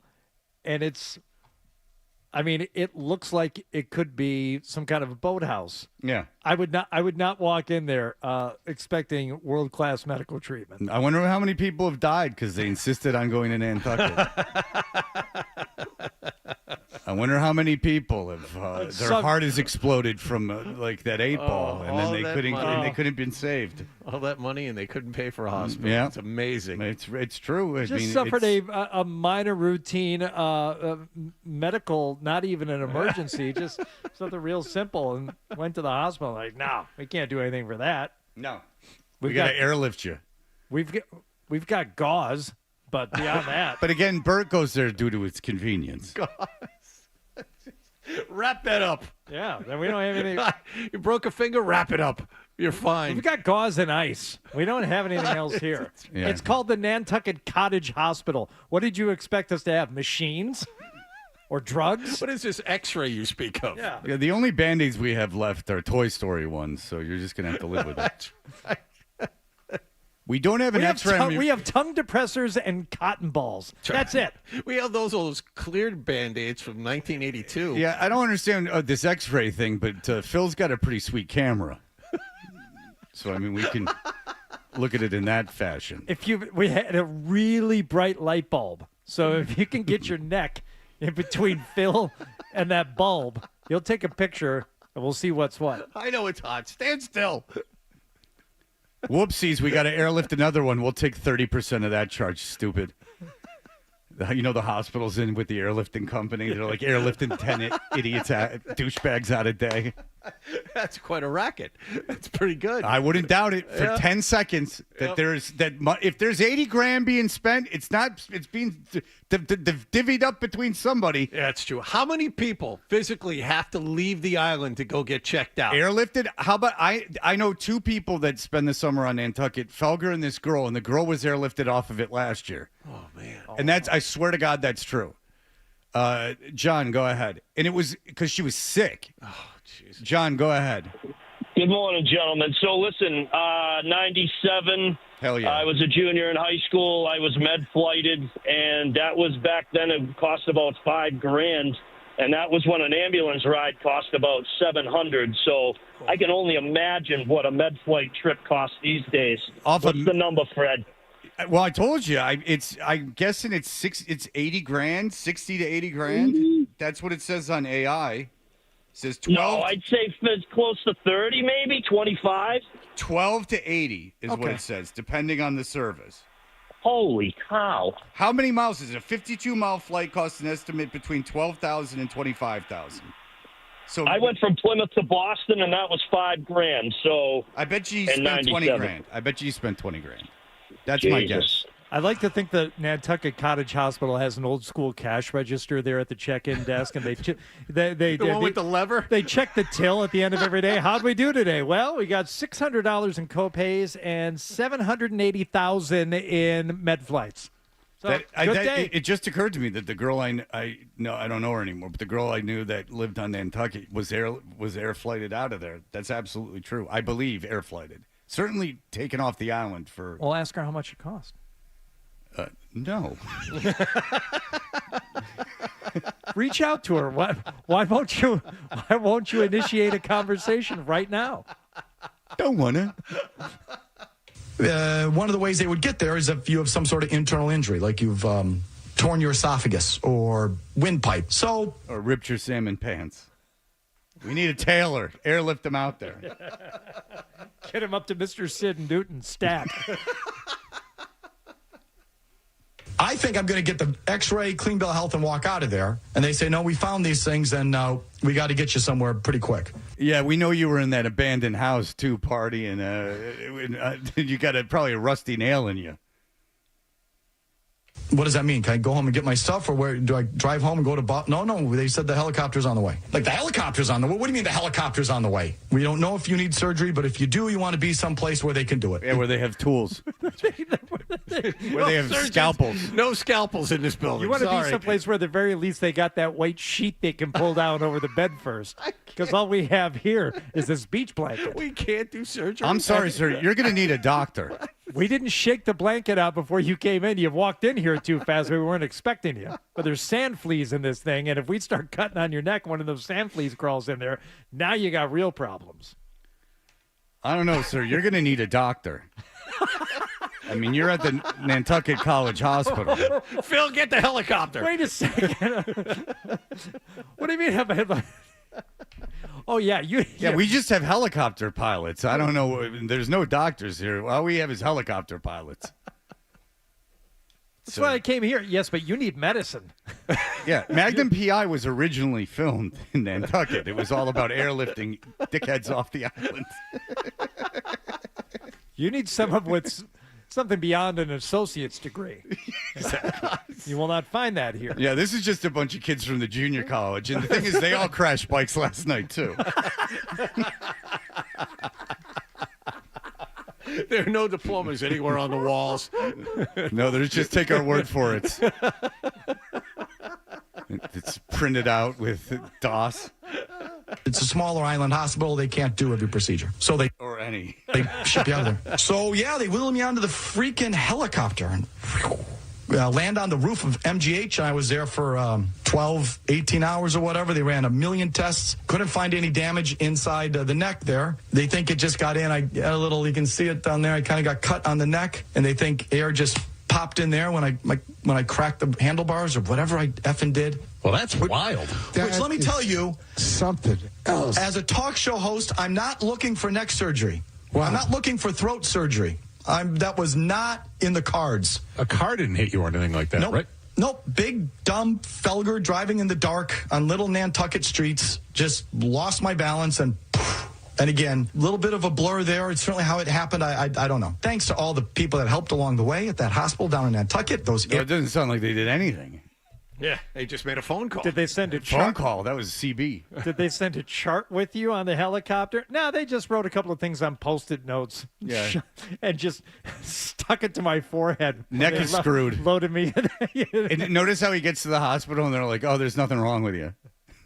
You don't say. Yeah, that'll be $25,000 plus the 18 hours at Mass General. Oh God. I mean, you have to understand this is not world-class insurance over here. Down in Nantucket, those airlift guys, the Boston Med Flight guys. Oh yeah. Thanks to everyone, they saved your life. Well, Christ. that is the upside of this. You got to talk to a helicopter pilot. Yeah, no, that's you. I don't think Felger's talking to anybody. Wow. None of them turned and said, "Yeah, you're ducking us." I did get asked about Marchand on the way out, but which is cool. Like that's to be expected. All right, so we will be back. Here are the headlines. Essential Sports.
It's a thing. All right. You know what I'm talking about. Sure. No idea what you're talking about. Here's more of The Thing on the Sports Hub. Sources tell ESPN and Yahoo Sports that Wick Grousbeck will no longer stay on as governor when Bill Chisholm takes over as owner. When the Celtics announced their sale, the team said Grousbeck would remain governor and CEO through 2028, but Chisholm will now become governor when the sale closes. Grousbeck is expected to remain the CEO. Right. We will get into that in a little bit. But on Toucher and Hardy, let me tell you, this time on Friday, we're giving you a shot at winning a brand new Ford F-150, courtesy of McGovern Automotive Group. Just listen for your Instagram username to be announced when you hear. You've got 985 seconds to call us back on the contest line at 617-931-0985 to qualify for the truck. Contest rules and info on how to enter at 985thesportshub.com. Plus, you can see fun videos of Everyday Maggie and Hardy yes. gallivanting around the North End. Another one popped up last night, if I remember. Have you gone back out, or is this all from one shoe? No, we only went to the North End once. Okay. Have you stayed in contact with Everyday Maggie? I haven't talked to her since she came into the studio here. Oh, that's a shame. Yeah. Seems like but we'll be hanging there at McGovern for the big truck giveaway in September. Oh, there you go. Oh. But someone dropped off breakfast food today. Oh, is it already here? Yeah, but here's the deal. But listen, hear me out. I know it's very exciting. It's like very sweet. So, but Adam is something else. He's walking around with these boxes, and I go, "What's going on?" He goes, "We got dropped off food." And I go, "Oh, okay." And he goes, "Yeah, this is for Rock 92.9, which isn't even a station, but okay." And so, like, and he's, no, it's not. It is. It's still around. I'm programming it. It's real. It's a thing. On HD, though. Yes, and on 106.1 FM at 13:30 a.m. Oh, okay. Yeah. All right, so whatever. A couple of real strong signals here in the Boston Metro. So it's technically on the radio. Yes. Like Nantucket technically has a hospital. Exactly. Yeah. All right, so anyway, so that's beside the point. So he's like, these are for Rock 92.9. And he goes, there's some for you after the show. I'm like, what? And then, so I'm walking back because I have to go to that bathroom because my key don't work in that one. So I'm coming back from the bathroom and I go to him. Well, what do you mean after the show? And he's like, no, these are for Rock 92.9. He's got coffee and like his things. These are his. This big box of I said sweets. For the control room. These are for the said for the control room. And he right. goes, you guys can have yours after the show. Or if you want them now, I said. But it's just an interesting thing like that. Do you want to know the reason why? Why? Is because every time we've gotten a food drop like this, we have it in the conference room after the show. Right, I assume that's what you guys want, is you don't want the sticky pastries while you're doing the radio show. If you want them now, of course we'll bring them to you. Well, it just was odd, like they're for you after the show. Right, because that's when we usually have them. Right. As I said, hey, someone dropped food off. Yeah. That's what a normal person would say. Do you want to know who they are? Do you want me to do the plug now and you get might that as out well, of the way? 'cause, Sure. yeah. So it's from our friends at Bakey, Boston's beloved bakery and cafe. They're opening their 5th location this Friday, August 15th, Faneuil Hall Marketplace.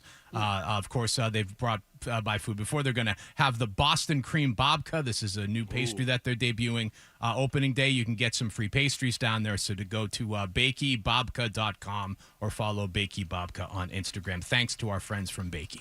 And when Bakey, they tell you when you can eat it, too. You buy it and then they go. They say after the show, they wag their finger. After you get home, you can take a bath, and then after that, you may have it.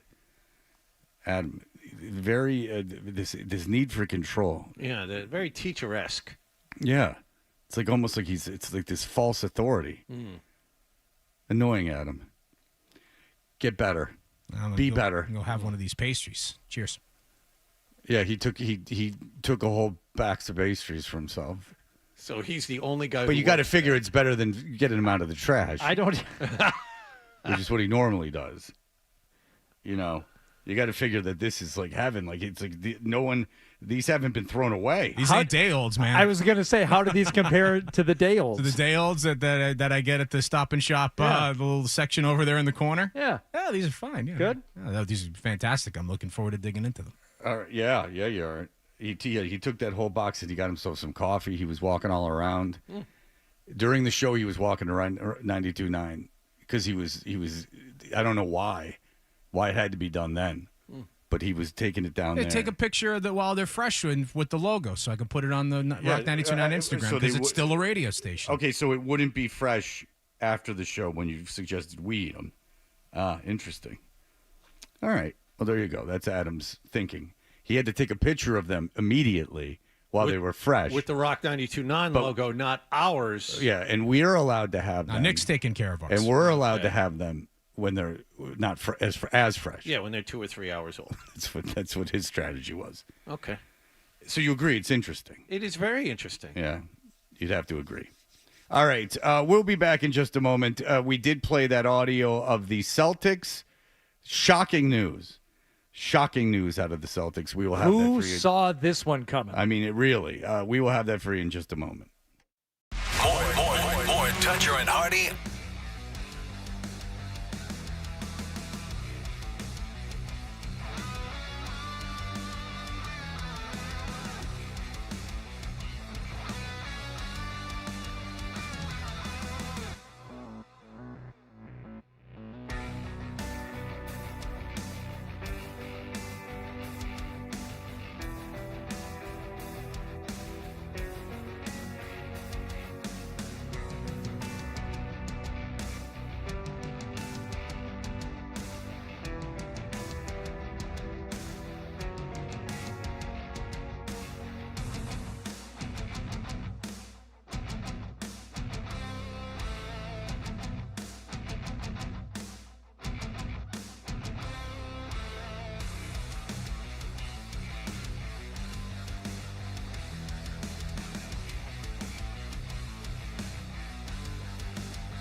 98.5, the Sports Hub. Paisley Media Group Station.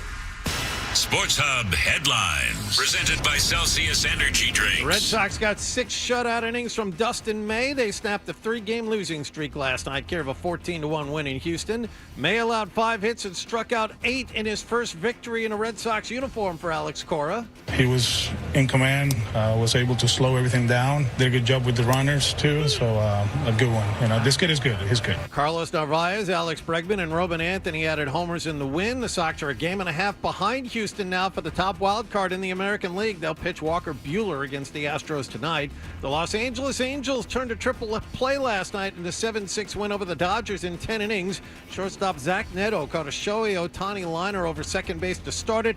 Ohtani did hit a homer in the loss. Yesterday, a travel day for the Patriots. They're out in Minneapolis for the first of 2 joint practices with the Minnesota Vikings. The fun begins at 1 p.m. Eastern time this afternoon. The Buffalo Bills have today signed running back James Cook to a 4-year, $48 million contract extension. And new Celtics owner Bill Chisholm is now the team's new governor. He replaces Wick Grousbeck, who will take over the role of alternate governor, but is reportedly still staying on as the CEO of the franchise through 2028. Mass Live and others are reporting the sale of the franchise should be formally approved by the end of this month. Sports Hub headlines are brought to you by the Albrecht Auto Group, Zoe's Auto Dealer. Purchase any new vehicle from one of their 8 dealerships and get the Albrecht Advantage, a 10-year, 150,000-mile limited powertrain warranty backed by Allstate Insurance. Connect with Albrecht at albrechtauto.com. I'm John Wallach on Boston's Home for Sports, 98.5 The Sports Hub. Your next update at 8:30. Come on, let's face it. Your summer barbecue, it's just training camp for tailgate season. And Patriots training camp is where the Sports Hub will be as the team gets ready for a new season with a new coach, Mike Vrabel. Keep it on the Sports Hub, and we'll keep you up to date with all things Patriots. 98.5, the Sports Hub. Toucher and Hardy. Such an fantastic explosion. 98.5, the Sports Hub. How important was it for you to do this with someone from the area? Did that? Yeah, well, he's born and raised. It really helps. I think it helped him make his bid the best bid because he really wanted this. As he says, he bleeds green. So when you get to know him, I think when the fans, all of us, beaming his, he's in the center of 2 million people holding up a championship trophy that his team won, and he's got the world in his hands. And then, 2 days later, his dad goes, "Boy, sell it." And everyone's like, "What?" Wick Grousbeck, he owns the team. And then his dad goes "No, he doesn't. He owns 2% of it. I own the effing team, and I want it gone." And now Wick Grousbeck has to, going, "Yeah, well, I don't really own it."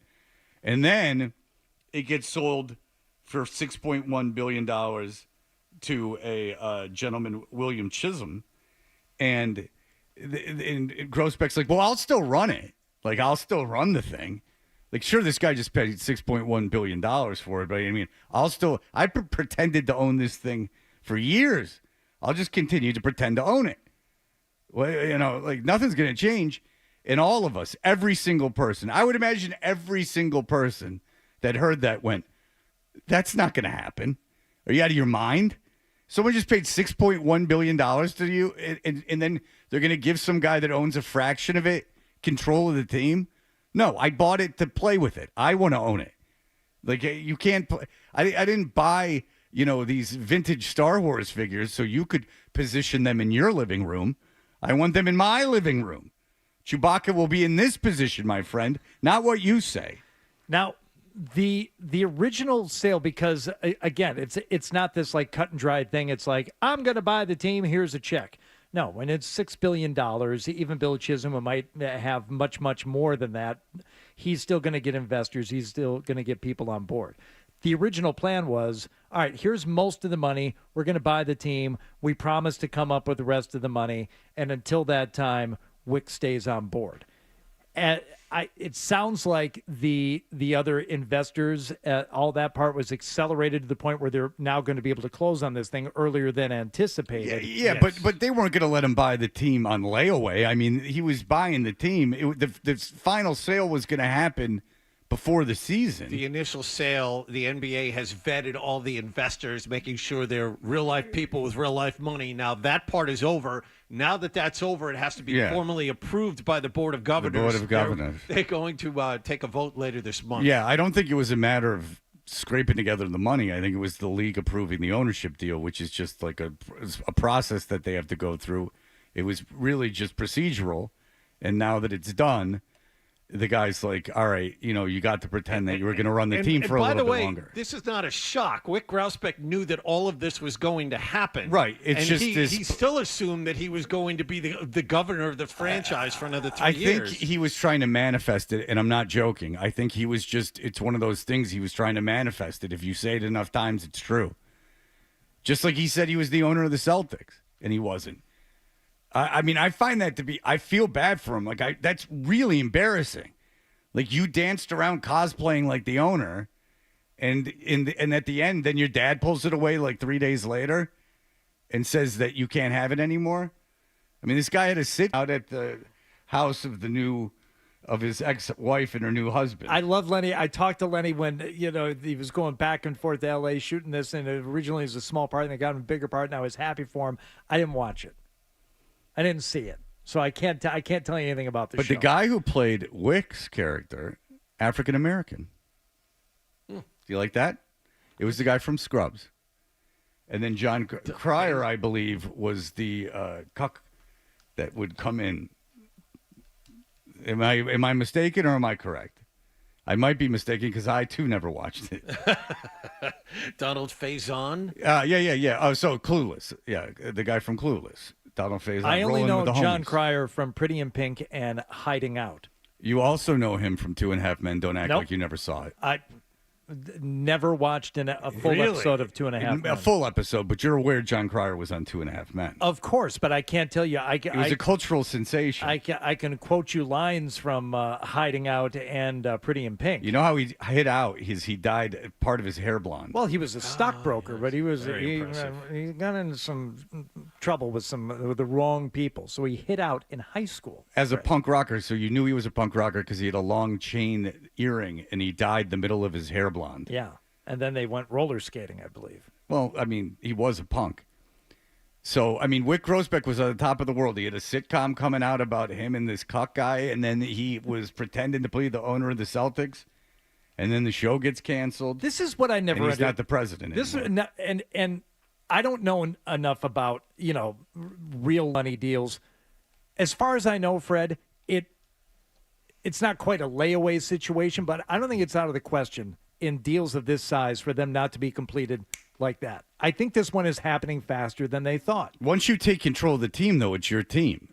Like once the sale is finalized, it's your team. Right, but they didn't expect to finalize it until the 27-28 season. That was the original timeline. It was going to take some time to get everything in place and have the vote and do everything necessary. But beyond that, what I never understood is why Wick would want to keep on board as the governor, knowing they were going to have to make these difficult decisions to jettison players and salary, and especially now with Tatum not playing this year, it's not going to be nearly as much fun to be even the fake face of this franchise as it was the last couple of years when you're winning a championship and when you're making a run at another one. Maybe he was in it for the long haul. He said, you know what, this year's not going to be fun, but by the time we get to 27, 28, we'll be good again, and I'll still be governor. It's his identity. It's what his identity has been. His identity is the Celtics, and when that's taken away, he's going to have to find a new identity. Just because he's got billions of dollars doesn't mean that doesn't mean something to him. I mean, the Celtics was how he presented himself to the world. It's like, I am the king of this city. And it was the emperor with no clothes. Huh? I mean, his father was pretty mean at the timing of the whole thing. You have to admit that. Like, if he would have gone, we're going to sell it now. Hey, Dad, what's up? I just got off the duck boat. We're selling the team. Yeah. I mean, what do you mean we're selling your sisters don't want it? Yeah, and I'm old. I'm in my 90s. I know. I got to sell it before I die, and I think I'm going to die.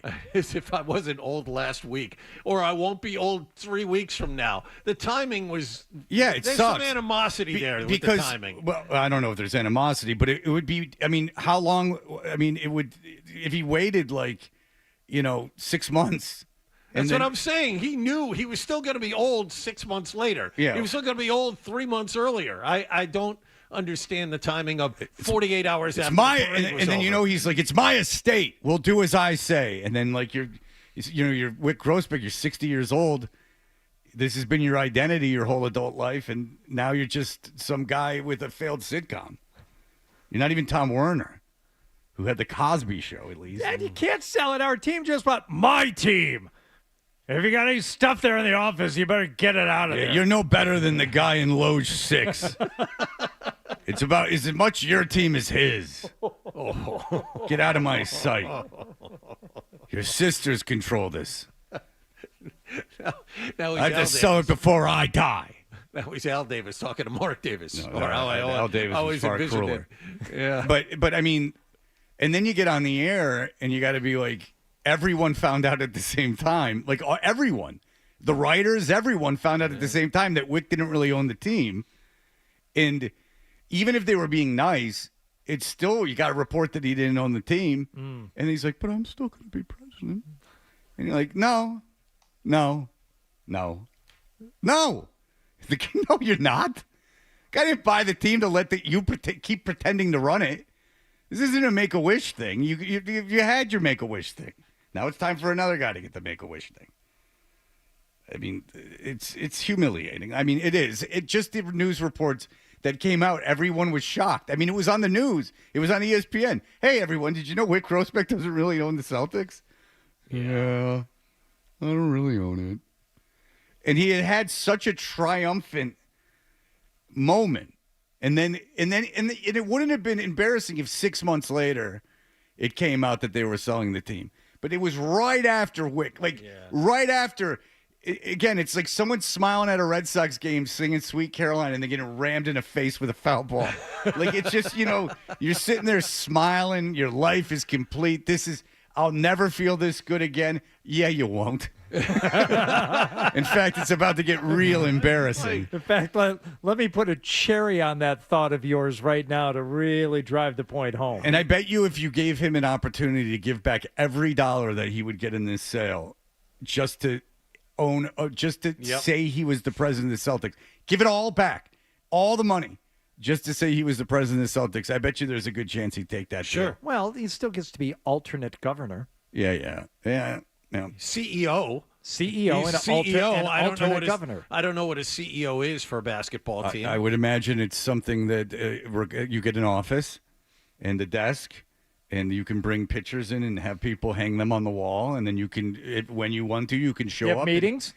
Yeah, I mean, I not with the owner, but I'm sure you could get meetings with, If you schedule your own meetings with people and they show up and you can have them, but you're not going to be invited to a lot of meetings. Yeah. Maybe on Zoom, you can take a peek.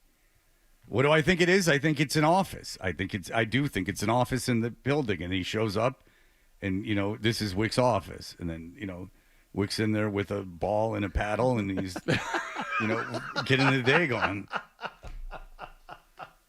That's what I think is going on. Bringing in a nice sound system to watch the movies on. Yeah, Bird comes in. Hey, Bird. I noticed you doing security. I heard you on the radio before. Why don't you come in here and watch the movies? It's like Tommy Boy. Sit for a spell. Did you eat? Or you can order in. Yeah, I got a Slurpee machine. So you can outfit that thing as much as you want. Oh, yeah. You can get all the accoutrements. I mean, he's still a very, very, very rich man. Yes. I mean, he could buy a WNBA team and pretend that was important. There's lots of things he could buy and pretend. That guy in Milwaukee is probably looking for a partner to move the thing to Hartford. I bet you could get any Celtics card, even one of ones signed. I mean, you could buy him, but he's never going to be the president again. It's a shame. You can tell how his dad made the money. Cutthroat, man. That's cutthroat. It's almost as if a phone call was made right after the parade. Yeah, like you're dancing around too much. Like, this isn't yours. Well, no, the call was out. from his dad to a media outlet saying, this is happening. He's selling. Why? Because I own the team. Yeah, you're carrying on too much. Yeah. Like, it's time to sell. Like, because he does own it, and he wasn't carrying on. So maybe he didn't like that one of his kids was carrying on like that. Now we're just, free. We're just free associating and speculating, and that's not overly fair. But it was very embarrassing I would find, if it was me, that days after the championship, if not 2 days after the championship, it was revealed that you weren't the owner. And I'm sure that wasn't secret, but it's just something no one knew. And we have writers that cover the team and, people that know what they're talking about, and they didn't know. So it's not like I don't know a lot of stuff. So me not knowing doesn't mean anything. But John can attest. There was John flies on the team plane. He didn't know Wick wasn't the owner. Who knew Wick wasn't the owner? And then it was 2% of the team. He's not even one of the. There's a million owners ahead of him. That's not. Come on. And it's his dad. All of it it's was all very strange. All of it. It's still strange that he still has that he still has the title, and he's still now that the sale is going to be formally approved at the end of this month, that he's still got the title. He's still hanging around. The whole thing is weird. And I mean this with all due respect. I swear to God, I do. But it almost feels like they feel bad. It almost seems like they feel bad for him. They're just it would crush him if you don't, give him an office. It would crush him if you don't let him pretend. Can you just let the kid pretend for a little bit longer? When he was a boy, he used to have a figure in an action suit. They're not doing that for Pagliuca, are they? No, Pags is off to other things. He was trying to buy the team with his own group. He got outbid by but he's not part of this new. No, he was trying to. Pagliuca was part of the group that made the original, trying to buy the WNBA team. He's off doing other things. Yeah, Wick had a Millennium Falcon, and next to it he had the old Boston Garden, and he would be in a suit. He was 3 years old, and he would have a figure in a suit, and he'd be like, "I'm going to the Garden to pretend to run the team." And then he would go in there, and then the other kids would be like, "Why aren't you playing with the Millennium Falcon?" He's like, "No, I'm fake owner guy." Oh, God. And he had a little fake desk. That's so sad. That's so sad. The Fisher Price desk. That's so bad. I'm daddy.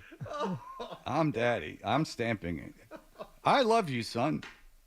Oh my God. All right. All right. We'll be back in just a moment. That got mean. Nah. You're listening to Toucher and Hardy on the Sports Hub. All right. Summer's here. Vacations, barbecues, beach days, and long nights with the people you love. You know about getting older as we...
himself in 7 words. A guy in tights and a cape. And Hardy with blunt honesty. I am not known as Mr. Fun. Toucher and Hardy continues on the Sports Hub. He was in command.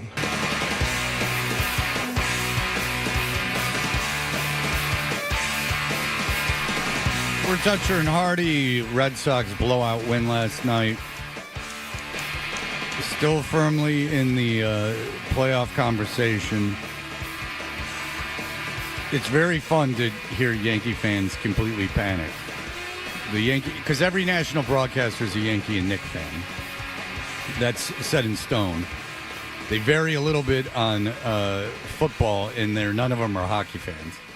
But hearing them panic about, and then Stanton not playing because he can't play in the field, and the funny part was he was forced to play in the field. No, I know, but then I don't think he played last night because they didn't want to put him in the field. Like what I understood. I'll have to look at a box score to see if that's correct. I could be giving you false information. Now, the Yankees did win. They did have him out in right field at Yankee Stadium for at least one game. No, I know they did. Yeah, because Judge can't play in the field. Stanton played. Yeah, Stanton played in right field last night, so I got wrong information, but it doesn't matter. Tim Healy covers the Red Sox for the Boston Globe. Hi, Tim. How are you? I'm doing great. How are you? Fantastic. Good win yesterday. When you look at Crochet, who it's just one game, but he struggled. Are you concerned about innings adding up for him as this season goes on? After one bad start, probably not. But he's been so good this year that one bad start kind of sends up those sirens a little bit, right? Because that was a version of Garrett Crochet that we hadn't really seen at all this year. And the way how quickly it happened and how significant it was, the first 2 innings, which were dominant, versus the next 2 innings, which were pretty bad, it was pretty weird. So not concerned about the innings piling up and hitting a wall or anything like that yet, but it's definitely something that bears monitoring over the next 7 weeks. Yeah, is that what's your biggest concern with the 7 weeks coming up? Oh, boy, that's a great question. I think we got a glimpse of what my biggest concern would be the last few days, which is just the rotation overall not holding up the way it has over the past couple of months, because Crochet is one thing. He'll probably pitch at a very high level the rest of the way. That is as close to a sure thing as the Red Sox have. But if he falters a little bit and isn't quite as dominant, then that could be an issue. And then if you, on top of that, add in maybe a little bit of regression from Brian Bayo because he had an iffy start most recently. Lucas Giolito, same thing, walked a ton of guys. All of a sudden, that top 3 starts to be a little sketchy. And the Red Sox are not operating with a ton of wiggle room right now in the standings. They need those top 3 guys to remain very good because you don't really know what you're going to get from Dustin May, who was terrific last night, and Walker Buehler, who goes tonight. Let's get back to Bayo and Giolito, and we talked a little bit about this a couple of days ago. I mean, in relative anonymity, Bayo's beginning to crowd his career innings limit.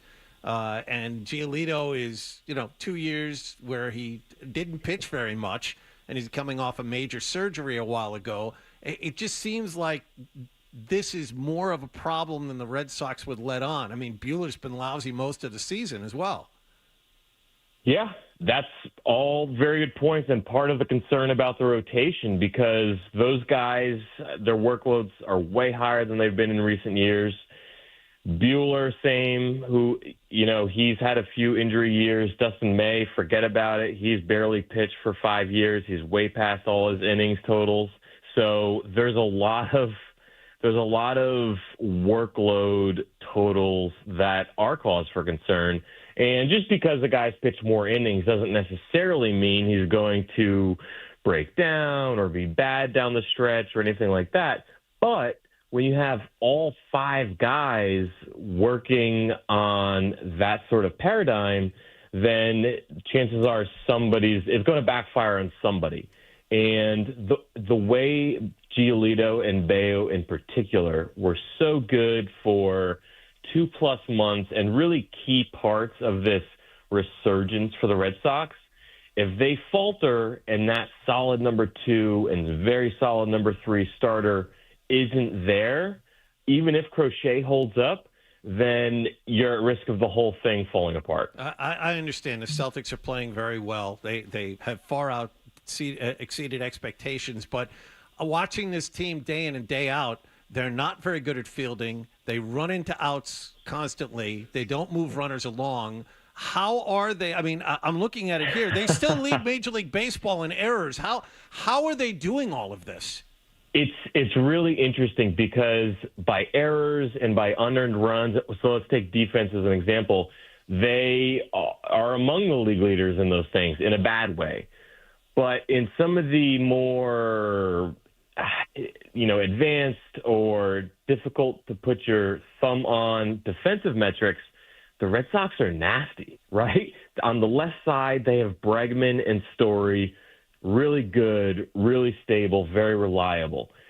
On the right side, it's been a crapshoot with guys at second and first base, so the defense isn't as good. But in the defense, in the outfield, they're as good as anybody back there. It's pretty incredible. No matter what combination of guys, whether it's Rafaela in center and then Story and Abreu in the corners, or Duran in center and Anthony Abreu in the corners, they are an excellent, excellent defensive outfield and catch a lot of balls and save a lot of runs, save a lot of bases, because guys either are out because the ball is caught or they don't want to run, for example, on Willie or Abreu. That happened several times in one series over the weekend in San Diego. So by some metrics, yes, the Red Sox are ugly, but just watching them in the last couple of months, they've been much, much better, much more sound defensively. I got to ask you, are you hearing anything out of San Francisco about what's going on with that team and what's going on with Devers since the trade? Is there any buyer's remorse? Is something wrong with him? What's going on over there? Have you heard any word out of San Francisco? I haven't heard any word. I'm not going to lie. I'm not too plugged in on the Giants other than the before and after record, which, it's baseball, right? It's not like the quarterback who has all that power over each game.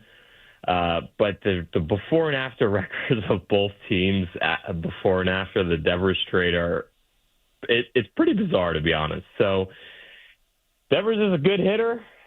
His teams on the whole this year are pretty bad, so I'm not sure what to make of that, but I think the Red Sox are quite happy and quite comfortable with where they are and how things have played out, suffice to say. I think they're probably happier than they would have expected to be offensively, and not just because they scored 14 runs last night, but double-digit runs.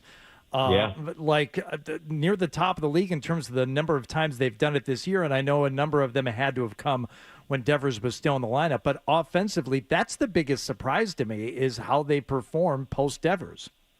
Yeah, definitely. If you just think of the lineup, there's been a lot of moving pieces and fluctuations in the lineup, but think of it as just a one-for-one swap, subtract Devers and add Roman Anthony, and on that alone, the Red Sox come out ahead because Anthony, for as young as he is he's been great, which is had both of them. But yeah, I was just going to say you could have had one hitting after the other. Because that isn't a fair argument. Because I could make the argument, Tim, that what they got back from Devers has made them worse. Hicks especially. I knew Hicks was going to be terrible because he's terrible. But I know Hicks, I'm a fan of the Cardinals. But Hicks is a detriment to the team. So it's interesting It's just a fascinating thing that happened. I mean, it really is. You took an aircraft carrier bat out of your lineup. You really didn't replace all of that power in production, and somehow they got better. And I'm not saying that the Red Sox are actively sabotaging their franchise, but to try and sell it to the public that this was what was in the best interests of the franchise when you didn't replace that offense seemed pretty strange to me at the time. At the time, for sure, it was a tough sell. Really, it was an impossible sell. But it's worked out the way it's worked out, right? Think about it this way. Anthony had just come up. He'd been in the majors for, I think, a week when it happened. And he was having good at-bats, hitting the ball hard, but the results weren't there numbers-wise. And if they had Devers, I don't know where Roman Anthony would have gotten his at-bats over the next several weeks if DH was clogged up by Devers, because Anthony DH'd a lot during that time when the Red Sox had all their outfielders, Abreu came back, et cetera. So when you look at the bigger picture and the pieces of the puzzle and the sum being the greater than the parts of the whole, it's Devers is a huge piece of that. And subtracting him from the lineup is you lose your best bat, of course, no doubt. But it'll allow Anthony some runway, which obviously has worked out. And then separately from that, Trevor Story figures it out after a couple of terrible months. Jarren Duran gets hotter. A lot of things happened outside of the trade that has resulted in the Red Sox just being better generally. Do you think if they would have traded this year, if they would have traded Duran and gotten nothing and had Devers, and that frees up outfield for Anthony. And so now Anthony's playing and Devers is still in the lineup. And there's no right answer to this. I'm just asking your opinion. Do you think they would have been better with Devers and no Duran, or they're better with Duran and no Devers for this year? So you're asking if they would have been better by trading Devers as they did, or if in a hypothetical other scenario, trading Duran. Yeah, because both scenarios open up a space for Anthony to play. Instead, they traded Duran to San Francisco instead of Devers. It would have opened up playing time. It would not have opened up the roster in the way that they want as far as having DH. It would have left the very awkward and ongoing issue of Devers in first base and DH and him being unhappy generally, which is no small thing. So, it could have worked out just as positively for the Red Sox. Sure, definitely in theory, but, maybe it was the right move. I don't think they have any regret in the front office or in the clubhouse over how things worked out. I don't think so, and neither does ownership, because they said we didn't retain any of the money. That's for sure. Yeah, for sure. Look at us. We seem brilliant. We were cheap, and now look at us. We're absolutely brilliant. It's like, yeah, I told you getting rid of the guy for nothing was the right thing to do. It's, right now they're correct. I mean, the team is better than when they had him. So that is true. I think they looked at it as they got married to the wrong guy. They gave a huge contract to the wrong guy and had an opportunity to cut bait and start fresh, and they jumped on it. Right. I don't think there's a question about that. It would have been nice if they just would have retained a little bit of the money and gotten something that could have helped this year. Because if they make the playoffs and they get into a 3-game series and they get in an issue where they don't have middle relief, or another starting pitcher, like you're thinking, okay, well, if you just would have retained some of that salary, you could have gotten something back. Yep. But that's being overly negative, because right now it's a positive time for the Red Sox, and we appreciate it, Tim. You're almost swaying me to your side on this thing. Tim Healy writes about the Red Sox for the Boston Globe. We love him. Tim, thanks so much for coming on.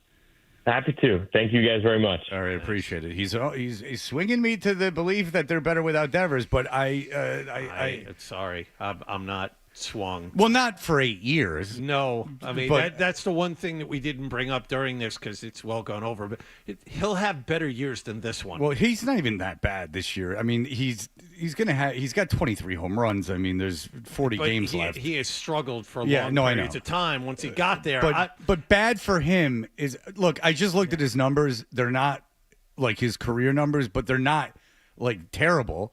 I mean, Duran's got 12 homers. Devers has got 23 homers. I mean, I know they're different players. Yeah.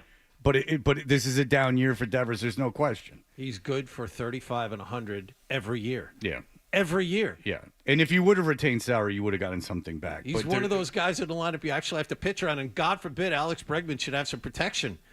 Or Devers would have protection from Bregman. Well, I mean, and Devers is a very good playoff hitter, too. Yes. And that's another thing, is that Devers, and he's a very, very good playoff hitter. 8 years, man. That bat, tough to replace. 8 years, man. But in the short term, I mean, it's working. There's no denying that. Yep. There is no denying that. Even you, John, as cynical as you are, cannot deny that. Nope. All They're right. playing well. All right, we'll be back in just a moment. Here are the headlines. Essential Sports Hub headline presented by Celsius.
toss away.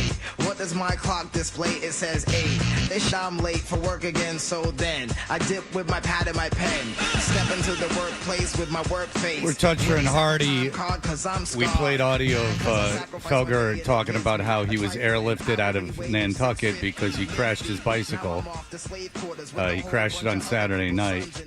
He was pulling wheelies in front of this girl's house, and he hit a rock and flew over the handlebars and ripped his Iron Maiden patch off his jean jacket, which is what the real thing was, the real problem. But young Ryan found this audio of Felger. How many years ago would you say?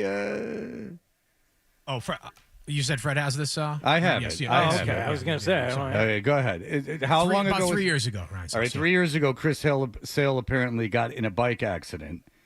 And here is Felger's take on Chris Sale getting in a bike accident.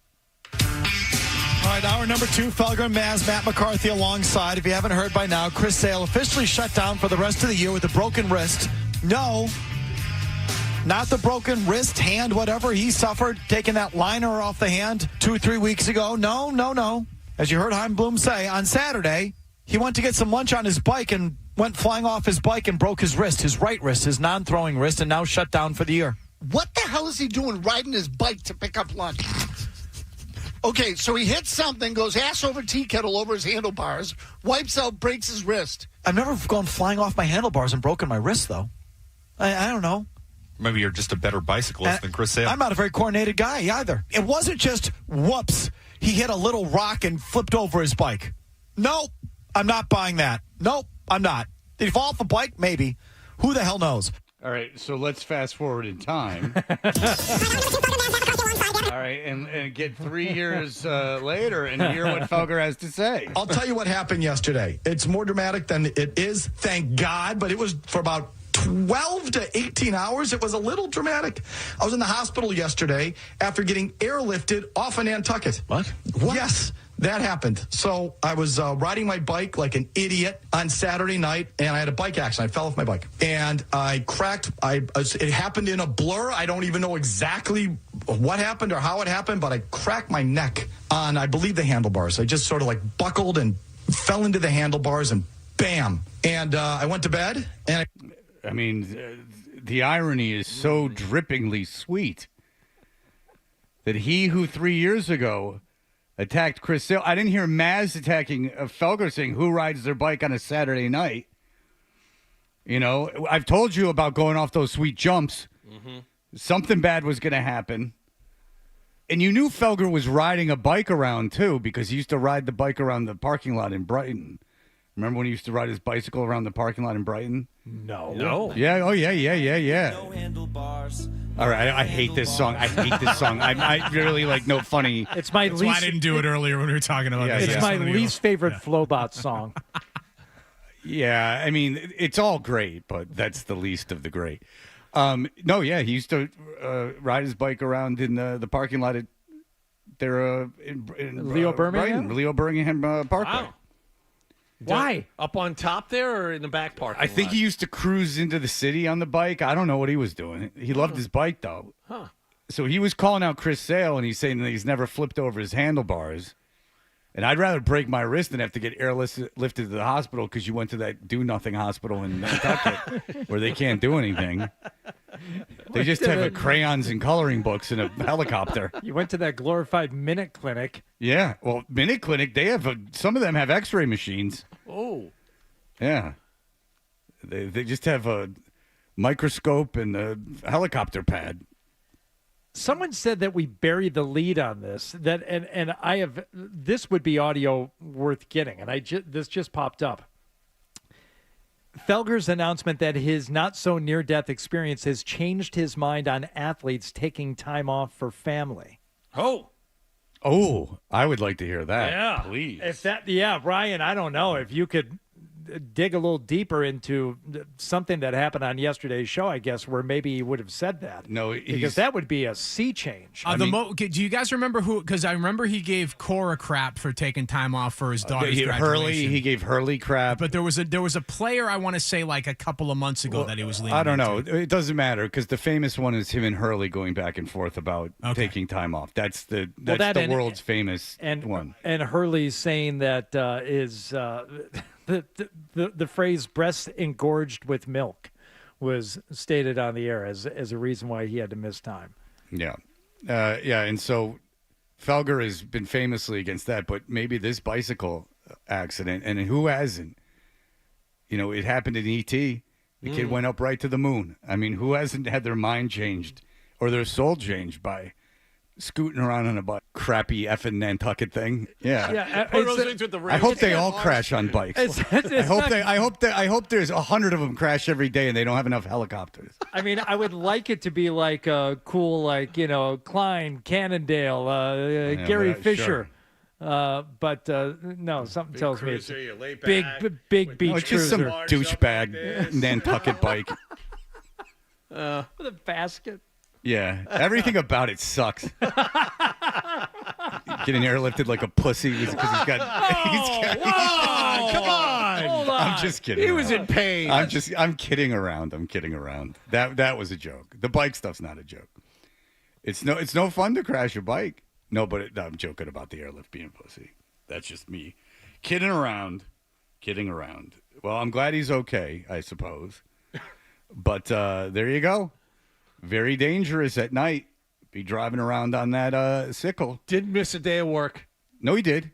I thought he it missed happened Monday. he missed Monday. I'm sorry. I thought it happened on a Saturday. And I don't think he was Sunday on the air in yesterday. hospital. Oh, okay. Yeah, I don't think he was on the air yesterday. Okay. I think he might have popped on to say that he had been in the hospital. He was on yesterday to talk about the situation. Yeah, but he wasn't on the whole show because Holly was in when I listened. Okay. I listened to the show. I think it's great.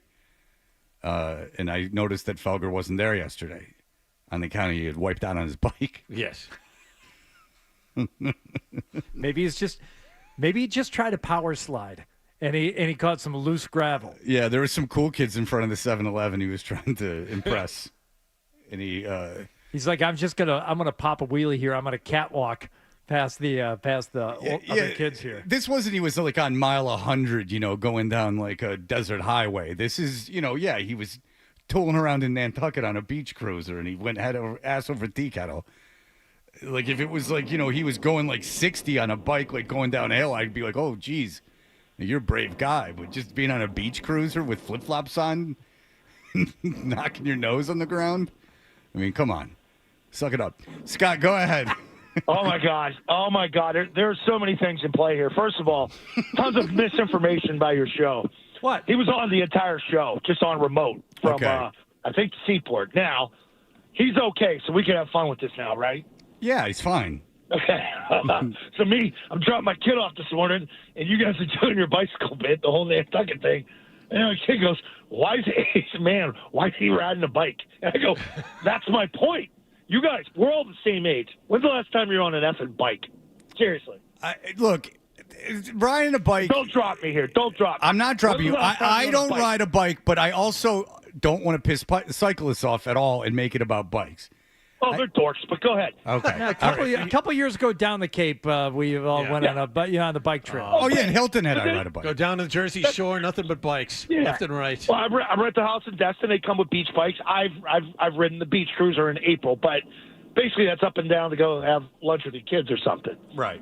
So you missed the whole point of this. Like he did.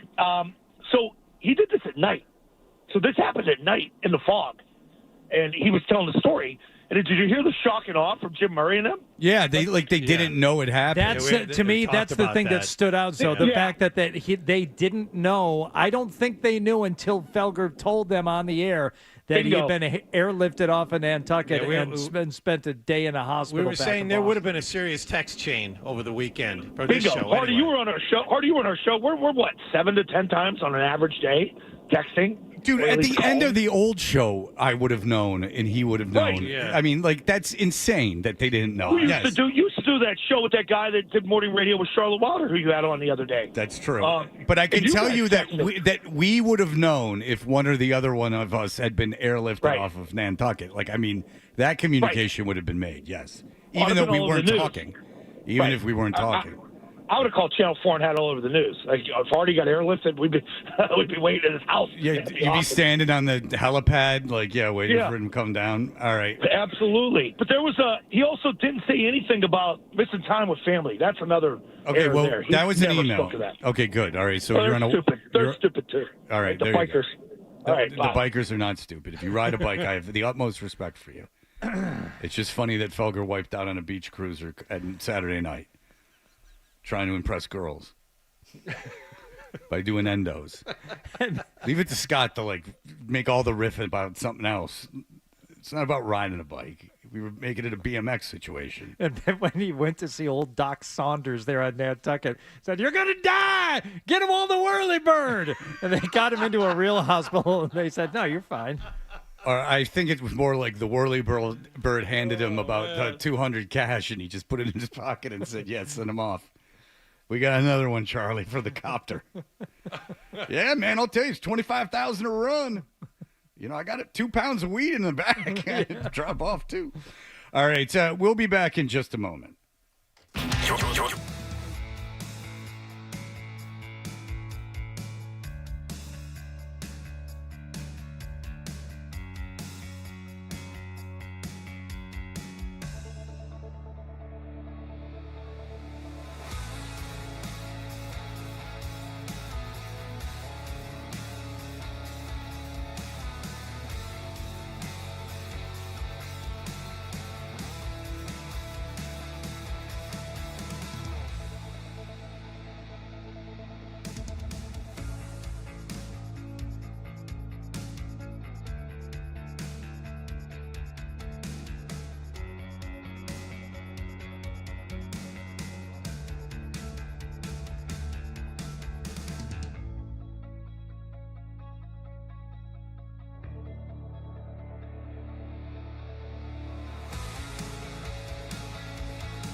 idea for a bit.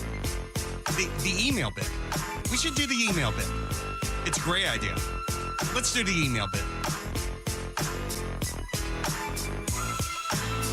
We're Toucher and Hardy. If you would like to email us, you can go to 98.5 The Sports Hub and find our email addresses. You can follow us on Twitter and Instagram at Toucher and Hardy. Follow Hardy on Twitter and Instagram at Hardy985. You can follow me on Instagram at Fred Toucher, where we're building a monument to all that is good. Matthew says, Jesus, thank you. But he's not saying it to Jesus. He's saying it to me. So finally, someone else who found the booty bandit unsettling. I spent a night in jail, and this guy scares the hell out of me. He shouldn't be celebrated, nor is he funny. He is Oz. He's talking about Fleece Johnson, who's someone whose attention I brought to the show, who has become like a bit of an internet celebrity for his. He was on a MSNBC show about prison life in Kentucky, and he spoke of his love of male butt and how he got it. I miss it. I need some butt. Yeah. And what he does is he's like, you know, how do you want to do this? We can do it like the good, nice way or the hard way, basically. I like you, and I want you. Yeah. We can do it the easy way or the hard way. Right. The Boondocks made a character after him, and since he's been out of prison, he's old now, and so people are having him on, and basically what happens is the interviewer expresses how he's not gay a million times while asking Fleece Johnson about being gay in prison. But as the more I've thought about this, the more I go, maybe this guy shouldn't be being paraded around like a hero. He, after all, is expressively admitting raping people in prison. Shouldn't he be back in prison? Like he doesn't belong outside. Like he's admitting to committing felonies in prison. And people are like laughing about it because everyone's afraid of prison. We're all afraid of prison, and that's the big taboo that we're all the most afraid of. It sounds like he would actually, some part of him would be happy to be back. Now I miss booty. That's what I miss, booty. Yeah, and these aren't like exposés on how he went to jail when he was 17 and how it molded him into this guy that he is in prison life. These are like, one thing was they brought a guy and a girl up, like different couples. Like, I don't know if they were couples, but different, you know, a guy and a girl, and Fleece had to say which one he wanted. And Fleece is out of control. Like sometimes like the people let him touch him, and like it's out of control. Like they have to censor it. I had to stop watching it. I'm like, this guy shouldn't be out of prison. Okay, so you have turned the corner, and now you've done. I mean, I like the audio you play. About a 180 on your fascination. You are longer into your relationship with Fleece Johnson than the rest of us. Yeah. So while you and the emailer may have been at this for some time, we are still in the honeymoon phase, so to speak. You want to get married? Yes. Well, I don't want to get married, so to speak, but I have not yet turned that corner. Like this is about disciplining people and about the penal system. Is that like if you do something bad, like stick up a 7-Eleven. I grew up in the penal system. You should go to jail. You should. You made a mistake, and there has to be deterrence for people doing things like that. But you shouldn't be raped. Like if you thought about it that way, like that guy doesn't deserve to be raped. You sure you want to come down that hard on that and take that stance that firmly, Fred? I bet you if you flew to Tennessee right now and asked 10 people on the street what they think should happen to people in jail, they would 9 of them would say they didn't care. It's sexy. All right, that's not true. You say your pants in her, man. Somebody be up in your. Yeah, and when I first found Fleece Johnson, my understanding of him is that he was talking about how he finessed it, like how he cajoled other adult men into what seemed like relationships. So that was interesting and funny. Like he was kind of like a swaggy pimp. Like, that was the older Fleece, but when you heard the younger Fleece saying things like, we can do it the easy way or the hard way. Yeah, I didn't hear that until the Boondocks episode. I didn't hear that until you played me the clip of his original thing. So when I first found Fleece Johnson, he's this old guy talking about how he loves booty. And I think I actually heard in the interview, they're like, well, did you, how did you grab guys? And he's like, I didn't have to grab anyone. He's like, I could talk to him. And it was actually funny. Like that he was this smooth, like, pimp guy like this Ricardo Montalban of the prison penal system. And then he was talking about getting married to a guy and passing out invitations. There was part of it. send out invitations. Yeah. It was part of it was kind of, that was the first interview I saw. And the part I saw was kind of sweet. Like it was like funny and sweet. Like this guy missed all the jail booty now that it was out. Prison wife got ready for the wedding. Yeah, that guy. But then you played me the original guy, and that's the guy raping. And everyone's just sitting around. No, won't you? And by the way, he's threatening the camera crew that he's going to rape them. Like, I mean, he's like an animal. And I'm a warrior, too. And so after that, I had some hesitancy about my finding it not funny anymore.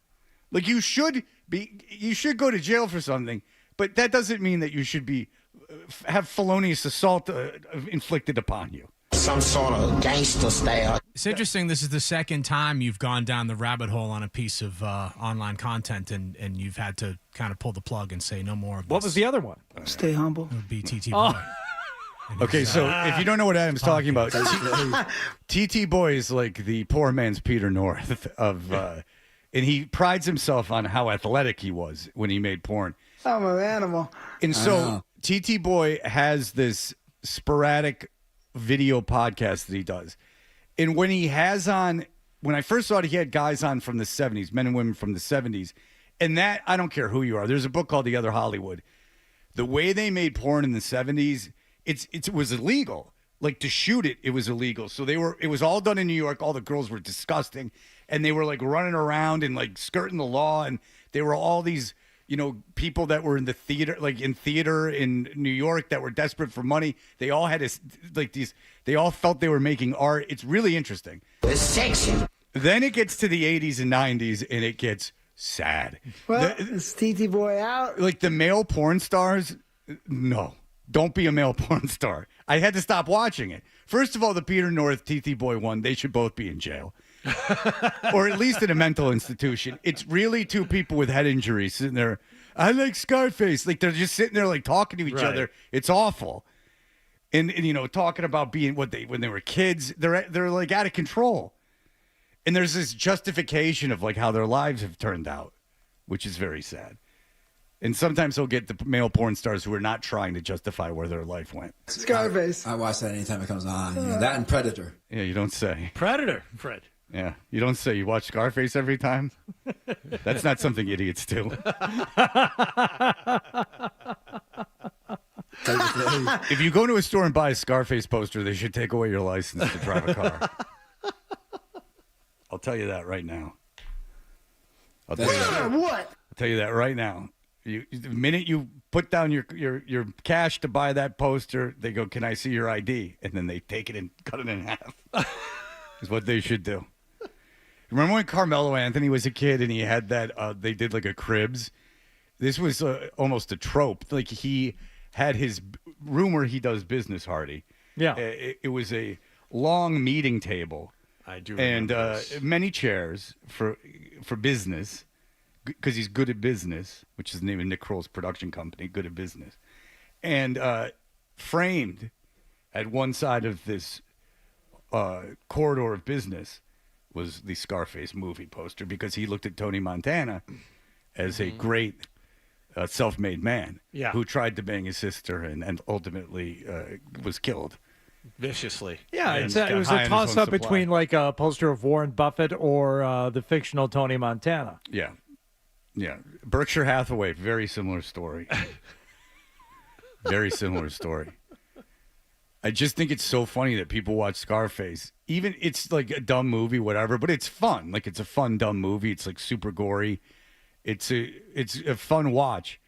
But to come out of that going like, that guy's a really good drug dealer. like, wow, that guy really did well for himself. Like, yeah, good. Like the end there when he killed his best friend and tried to. His sister was like, "Why do you want to screw me?" Well, he had scruples. He wouldn't car bomb that guy who was riding around with his kids.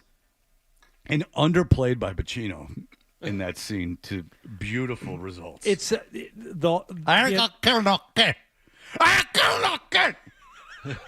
That's it. Could you just take it up like five decibels, Tony? Al, you're nailing it. If you could just scream louder.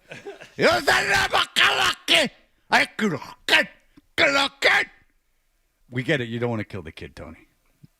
You don't have to yell. We're in a car. Nah. The entire film is just a masterclass on understated performing. Sure. There was that incentive a woman. There were people in the Metro Detroit area who worship Scarface, so you can run to your own conclusions. And one of them, White Boy Rick. Yes, my good friend White Boy Rick, who I saw every day. And one of them, one of these people that worshiped the movie, had a song that he used to sing. Oh. I want to kill a kid. Hey, I want to kill a kid. No, I want to kill a kid. Maybe I'll hurt him. They loved Scarface.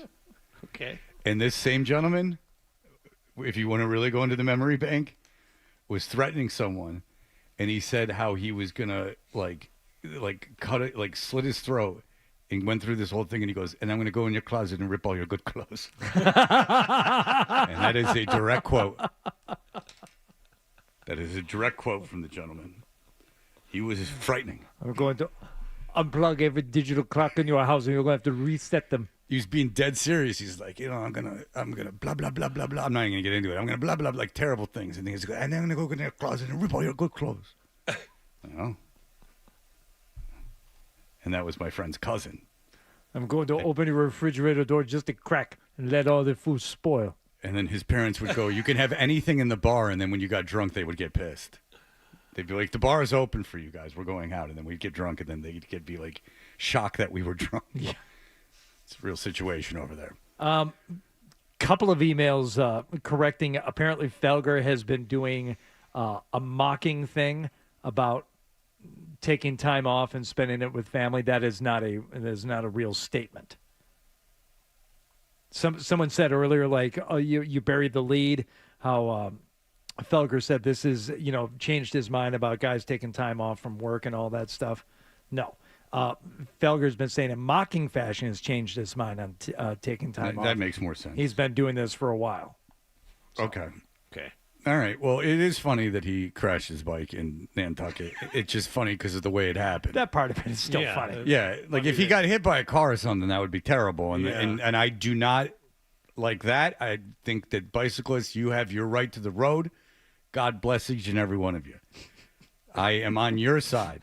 But Felger riding down a Nantucket street late on a Saturday night and going ass over tea kettle, tipped over the beach cruiser, is funny. And that he had to get airlifted is even funnier. And that it costs like $20,000 is even funnier. The hospital in name could not help him. Yeah, that's a tough Sunday morning. Getting that bill. How much is this going to cost me, fellas? It's going to cost you $20,000. He's probably not going to know for like another month.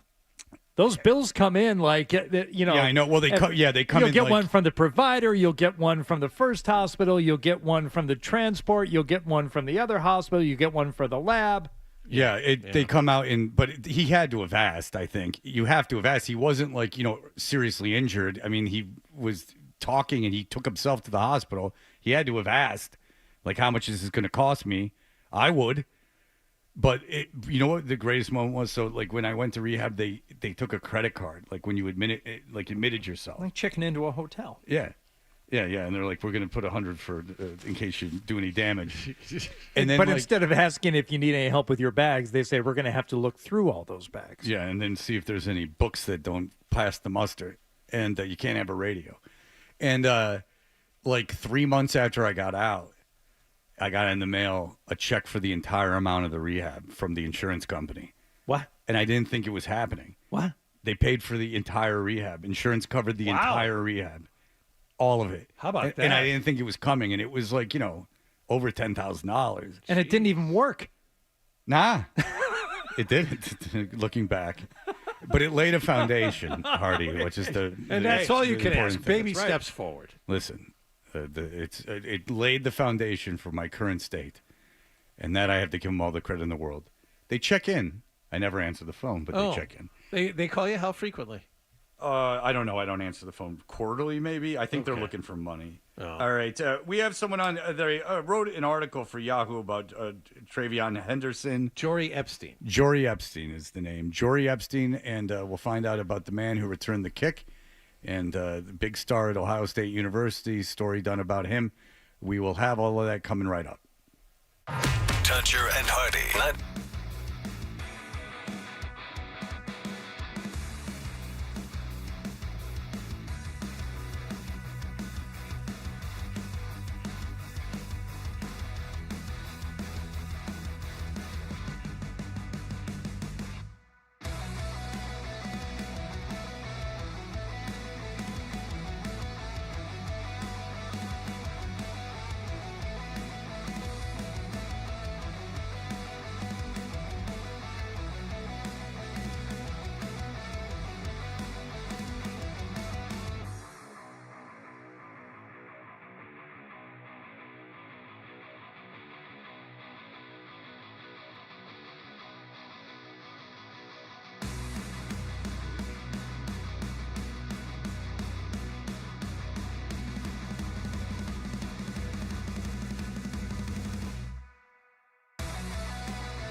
when it counts. We're Toucher and Hardy.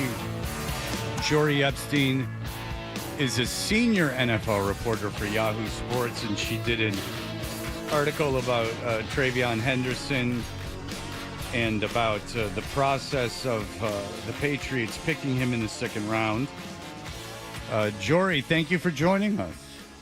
Great to be here with you guys. Thanks for having me back on. All right, so why the Trayvon Henderson story? What led you in that direction? Yeah, I was visiting Patriots camp on Sunday as part of my training camp tour. So initially it was just, okay, what's going to be the top storyline or what's going to be something that interests me as I visit 17 camps across the league. Oh boy. And you see what Trayvon Henderson did in the preseason game. I mean, it literally took one play in the game and a 100-yard kick return. And you start to wonder, well, who is this guy and how much of that was blown coverage by the Washington Commanders special team and how much of it was something bigger. And then, I mean, you talk to people on the defensive staff from the quarterbacks, you talk to the offensive line, everyone is just so excited about what they can do. And especially the factor GM Elliott Wolf. I think his excitement really stuck with me. And that's what stuck with me about your article is that it features so much of Elliott Wolf because here in New England, no one's sure who really ran the draft, who's running personnel. You know, they made these wholesale changes. And especially after he was in charge of the draft last year and did not do well. Right. To come up with a home run like this. So the idea that you talked to Elliott Wolf and Elliott Wolf, you know, is this involved is interesting to us. Absolutely. And I think that I even asked Elliott Wolf, I was like, look, when I met with you last year during training camp, you talked about changing the scouting system and integrating some of the principles that you really believe in from Green Bay days and beyond. And I said, well, when Mike Vrabel comes in, do you keep your system? Do you change it? And he was like, yeah, there are some changes. Okay, we need more of a 5-tech for what Vrabes wants to do on defense. Offensively, he had worked with Josh McDaniels before, so he had a sense of what was best going to fit Josh's scheme. But I think the Trayvon Henderson was the one that stuck with me. And by no means am I saying that Elliott Wolf was the only voice involved here. But when I talked to him, I said, how did you decide that you wanted him? And how much was this, hey, here's what we need versus look at what this guy could do? Elliott said he sat down in kind of a quiet moment between the first and second round of the draft, day 1 and day 2 of the draft. And he had 3 players he was really eyeing as his top targets. And he's like, you know what? I want to watch 100 carries by Trayvon Henderson against what he said are good teams. So I don't know what the threshold was on that. So he starts watching some of those Ohio State games and 15 carries in. Elliott's like, what am I doing? This is our guy. We have bigger needs than running back. And he told me still now training camp, they have bigger needs than running back, but they feel like this is a guy who is going to help in the passing game. He's going to help in the running game. He's physical in pass protection. Clearly he's weapon in the return game. And Mike Vrabel even told me, he's like, this isn't just about that. It's also, well, our team's going to play us differently now, knowing what we did in the preseason in the return game, which I did see back in my time in Dallas with a guy like Kevontae Turpin there. And so they just feel like he can influence and elevate the team in so many different parts of the game. All right, you're based out of Dallas, right? New York now. Oh, okay, New York now. But did you cover the Cowboys at one point in your career? Yes, I spent 7 years with them, and I also visited their training camp last week. So very familiar with the Cowboys. All right. 7 Dallas years, like 20 regular years. No, it's got to be the greatest. Are you kidding me? That's got to be awesome. I lived there 25 years, but worked there 7 years. Yeah, so I'm from there as well. Well, I mean, it's what an easy team to cover. I mean, in such a thirst for all that information. But Jerry Jones just straight up came out and said, we're a soap opera.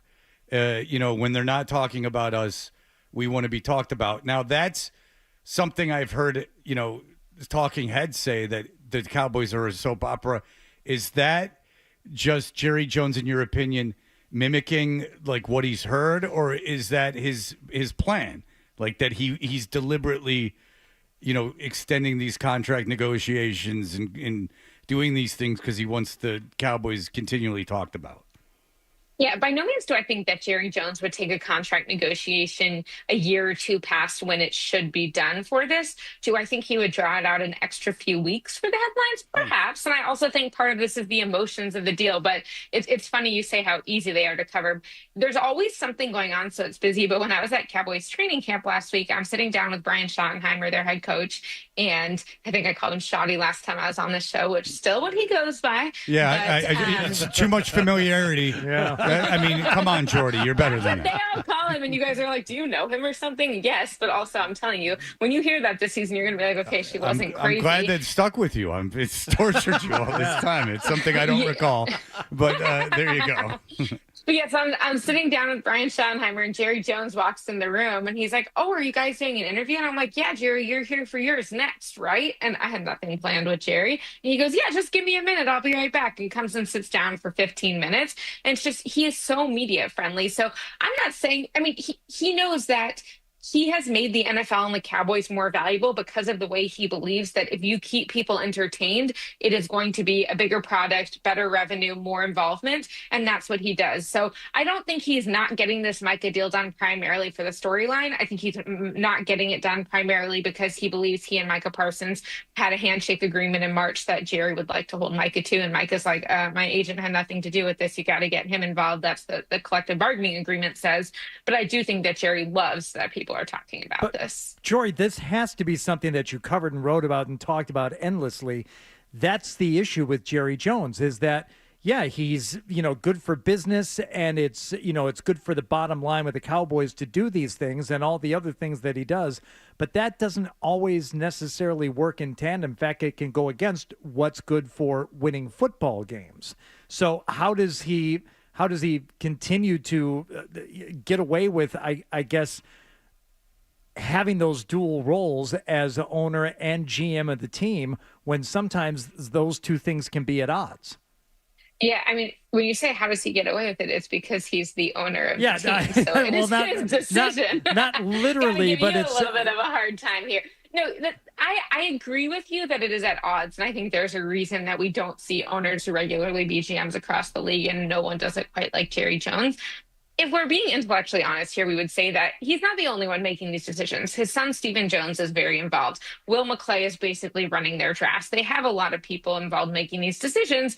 Jerry will tell you, well, if I've got to sign the checks, why am I not going to be involved in the decision? I listen to all of these opinions. But I do think there are times, and I would say the Micah Parsons contract is one of them, where other people in the building are like, why are we still dragging this out? Or if you don't want him, trade him. And then you have someone like Jerry saying, well, I just think that I had this handshake agreement and I've done other business deals in my life with a handshake agreement. So why not this? And I talked to someone who worked for the team when I was at their training camp last week. And I'm like, you can't actually believe, can you, that you guys were going to get a deal done and just completely cut out the agent when you know the collective bargaining agreement will not let you sign that deal, right? And oh, by the way, you had nothing in writing.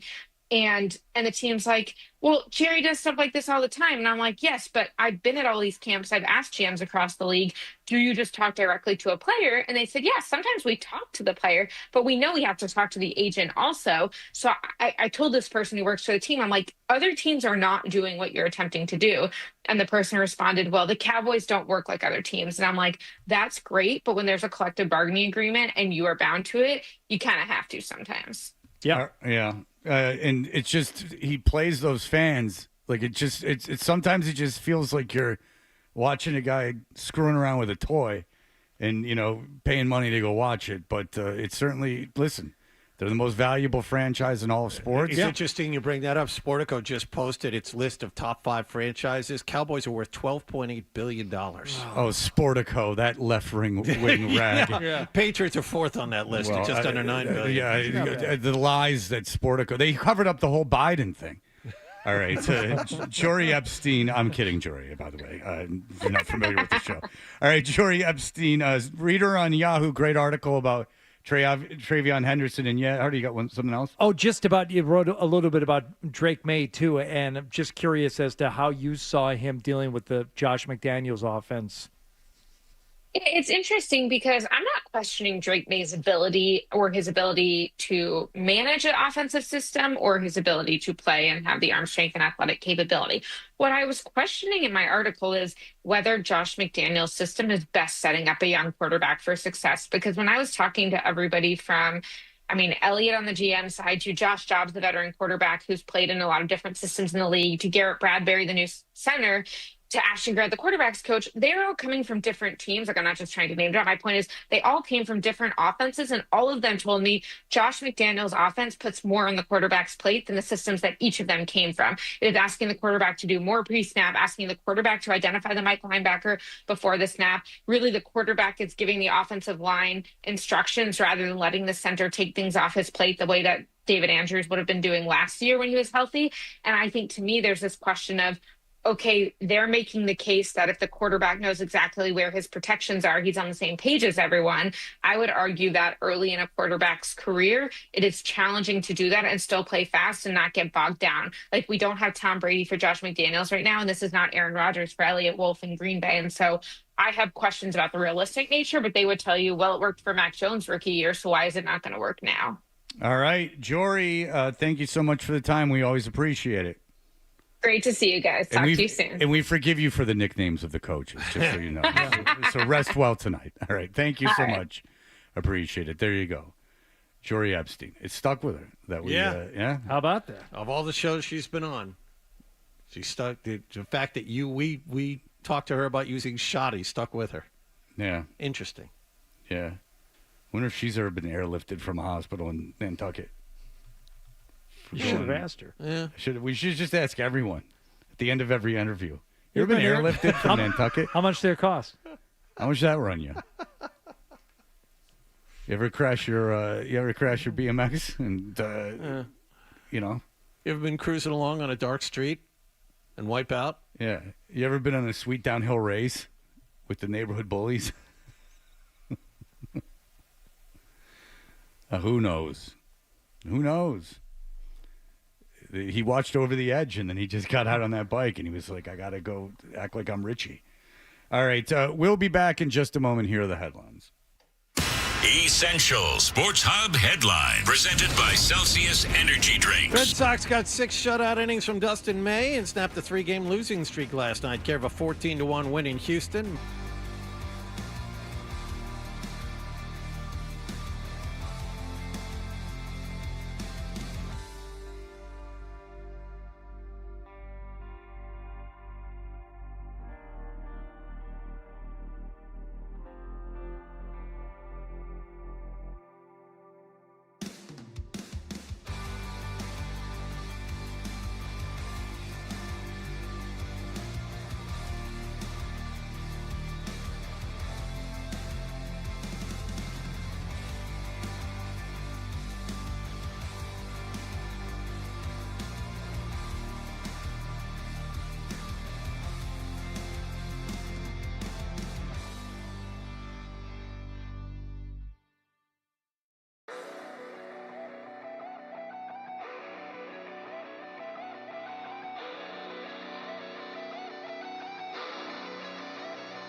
I no longer love things. Let's go. Let's ride. 98.5. Like, let's roll the dice. Sports Hub. We know what you're thinking. What could I possibly have missed from the show? It's time for The Stack on The outstanding mix of Strawberry Fields Forever, on vinyl, of course. Chachi was originally only to play side 1, but he was overcome and had to play side 2. It was quite a listening event. That's Brownie from Maine. Oh, boy, oh, boy, oh, boy. This mixed Strawberry Fields Forever. Yeah, you haven't, stupid idiot. This is the German release. On vinyl. You know who doesn't talk to me anymore is Chachi. Why is that? I don't know. I saw him every day for 12 years, and I just Did you reach out and he just didn't get back to you, or is I haven't reached out to him in years, but I did reach out to him a few times, and he was in no hurry to reach back out. Always, to me. Back when I was on Facebook, when his birthday would come around, I'd send him a happy birthday. Happy that's very personal. That's very personal. You would post on his wall. He would always get right back to me. Tell Fred and Hardy I say hello. Tell the boys I miss them. In Korean, chachi means penis. So I'm kind of surprised he hasn't reached out to you. Yeah, the wall was a poor man's can't buy me love. What was? The wall. Pink Floyd's The Wall ripped off. You can't buy me love. Everybody tells me so. I dream of Tony Bennett naked. Come in here. I was in his Christmas special. Something here that... Yes, it's Baba Booey. I understand. I'm doing that same thing. Go ahead. Something here that comes from a band. I'd never heard of this band name before. Now, I listened to the song, and I have heard the song. So I'm going to tell you the name of the band, and you tell me what their hit song was in 2009. Okay? All right. Edward Sharpe and the Magnetic Zeros. Yeah, I do know that. They had that hippie song with the dumb hippie in it, the girl. Hit off of that Fieldy's Dreams album. If you're going to have a conversation about the worst songs, it has to be stuff like Starship, We Built This City. It has to be Four Non Blondes, What's Up? And in this case, the Edward Sharpe and the Magnetic Zeros, Home. Well, the most undeserved kind of self-satisfaction in a pop song of all time might be that song. Like, they really think they're laying it on, and it's just a bunch of gobbledygook crap. Well, that I assure you I get. The most offensive thing to me is I knew the song, I recognized it. I clicked on the video to watch and listen to it. It's almost 5 minutes long. Yeah. They got to tell the There's tale. an album version and an boy. version. It's all the time not spent showering. So it's 5 minutes for a song that should be about 2:15. Yeah, and you know what he looks like. He's got like a man bun and a beard. You can hate it even more, Fred, because I don't know if this is in the piece that you pulled, Hardy, but he obviously this became a big part of discourse on online, and the guy Alex Hebert there, he got on and he weighed in and he talks about how, look, love the song, hate the song, it's still around. He goes, but I will apologize for all the stomp clap music that my song inspired, because that was 2009. And then in 2010, you had Mumford & Sons, Lumineers, of Monsters and Men, all of those similar sounding stomp, clap bands that Fred loves. You know what worst band? Monsters and Men isn't even a bad band. They're just, I like that. They're just trying. I like the first two Mumford. They're from the North Pole or something. You got to give them a break. Is the band that does the Mr. Postman? The Alaskan band that you hate. Yeah, yes. That's the worst. That might be the worst hit song of all time. I do it just the man. I do it just for Portugal kicks, the man. man. Yeah. That might be the worst hit song of all time, because it's just Mr. Postman. Yeah, which is a terrible The song from the 1950, and they just rip it off clean. Just do the whole hook is Mr. Postman. I mean, this is way worse. Man, are you? How'd you rebel? You throw a fish over the boat? Big rebel in your stupid band. Yeah. Big day coming up, August 30th. Yeah. It's going to be a new day in Boston. New Edition Day. Oh. Dearborn Street in Boston will be renamed New Edition Way. and they will Is it in Roxbury? honor the pop. I have no idea where They deserve to have a Dearborn street named is. after them. There will be a block party at 11 a.m. at the Orchard Gardens Boys and Girls Club. The block party will include Like Mike Bevins, but to me, your flows like Ronnie DeVos. Good segue. Cool It Now is 84. That explains it, because I don't know if I knew what was going on when I was After 7. Cool It Now is Mr. Telephone Man. Something wrong with my line? Yeah, I know. By the way, at 7, I was listening to that album that Hardy and I both had of the TV theme songs that they must have been giving away at gas stations. Because we both had it looking at that album cover. Freaky. You know what it does, Fred? Gives you all the feels. Huh? I don't want to yuck your yum, but that's it for us It was today. delicious, though. Today was a very mean-spirited show. Pretty much. Very mean-spirited. All right.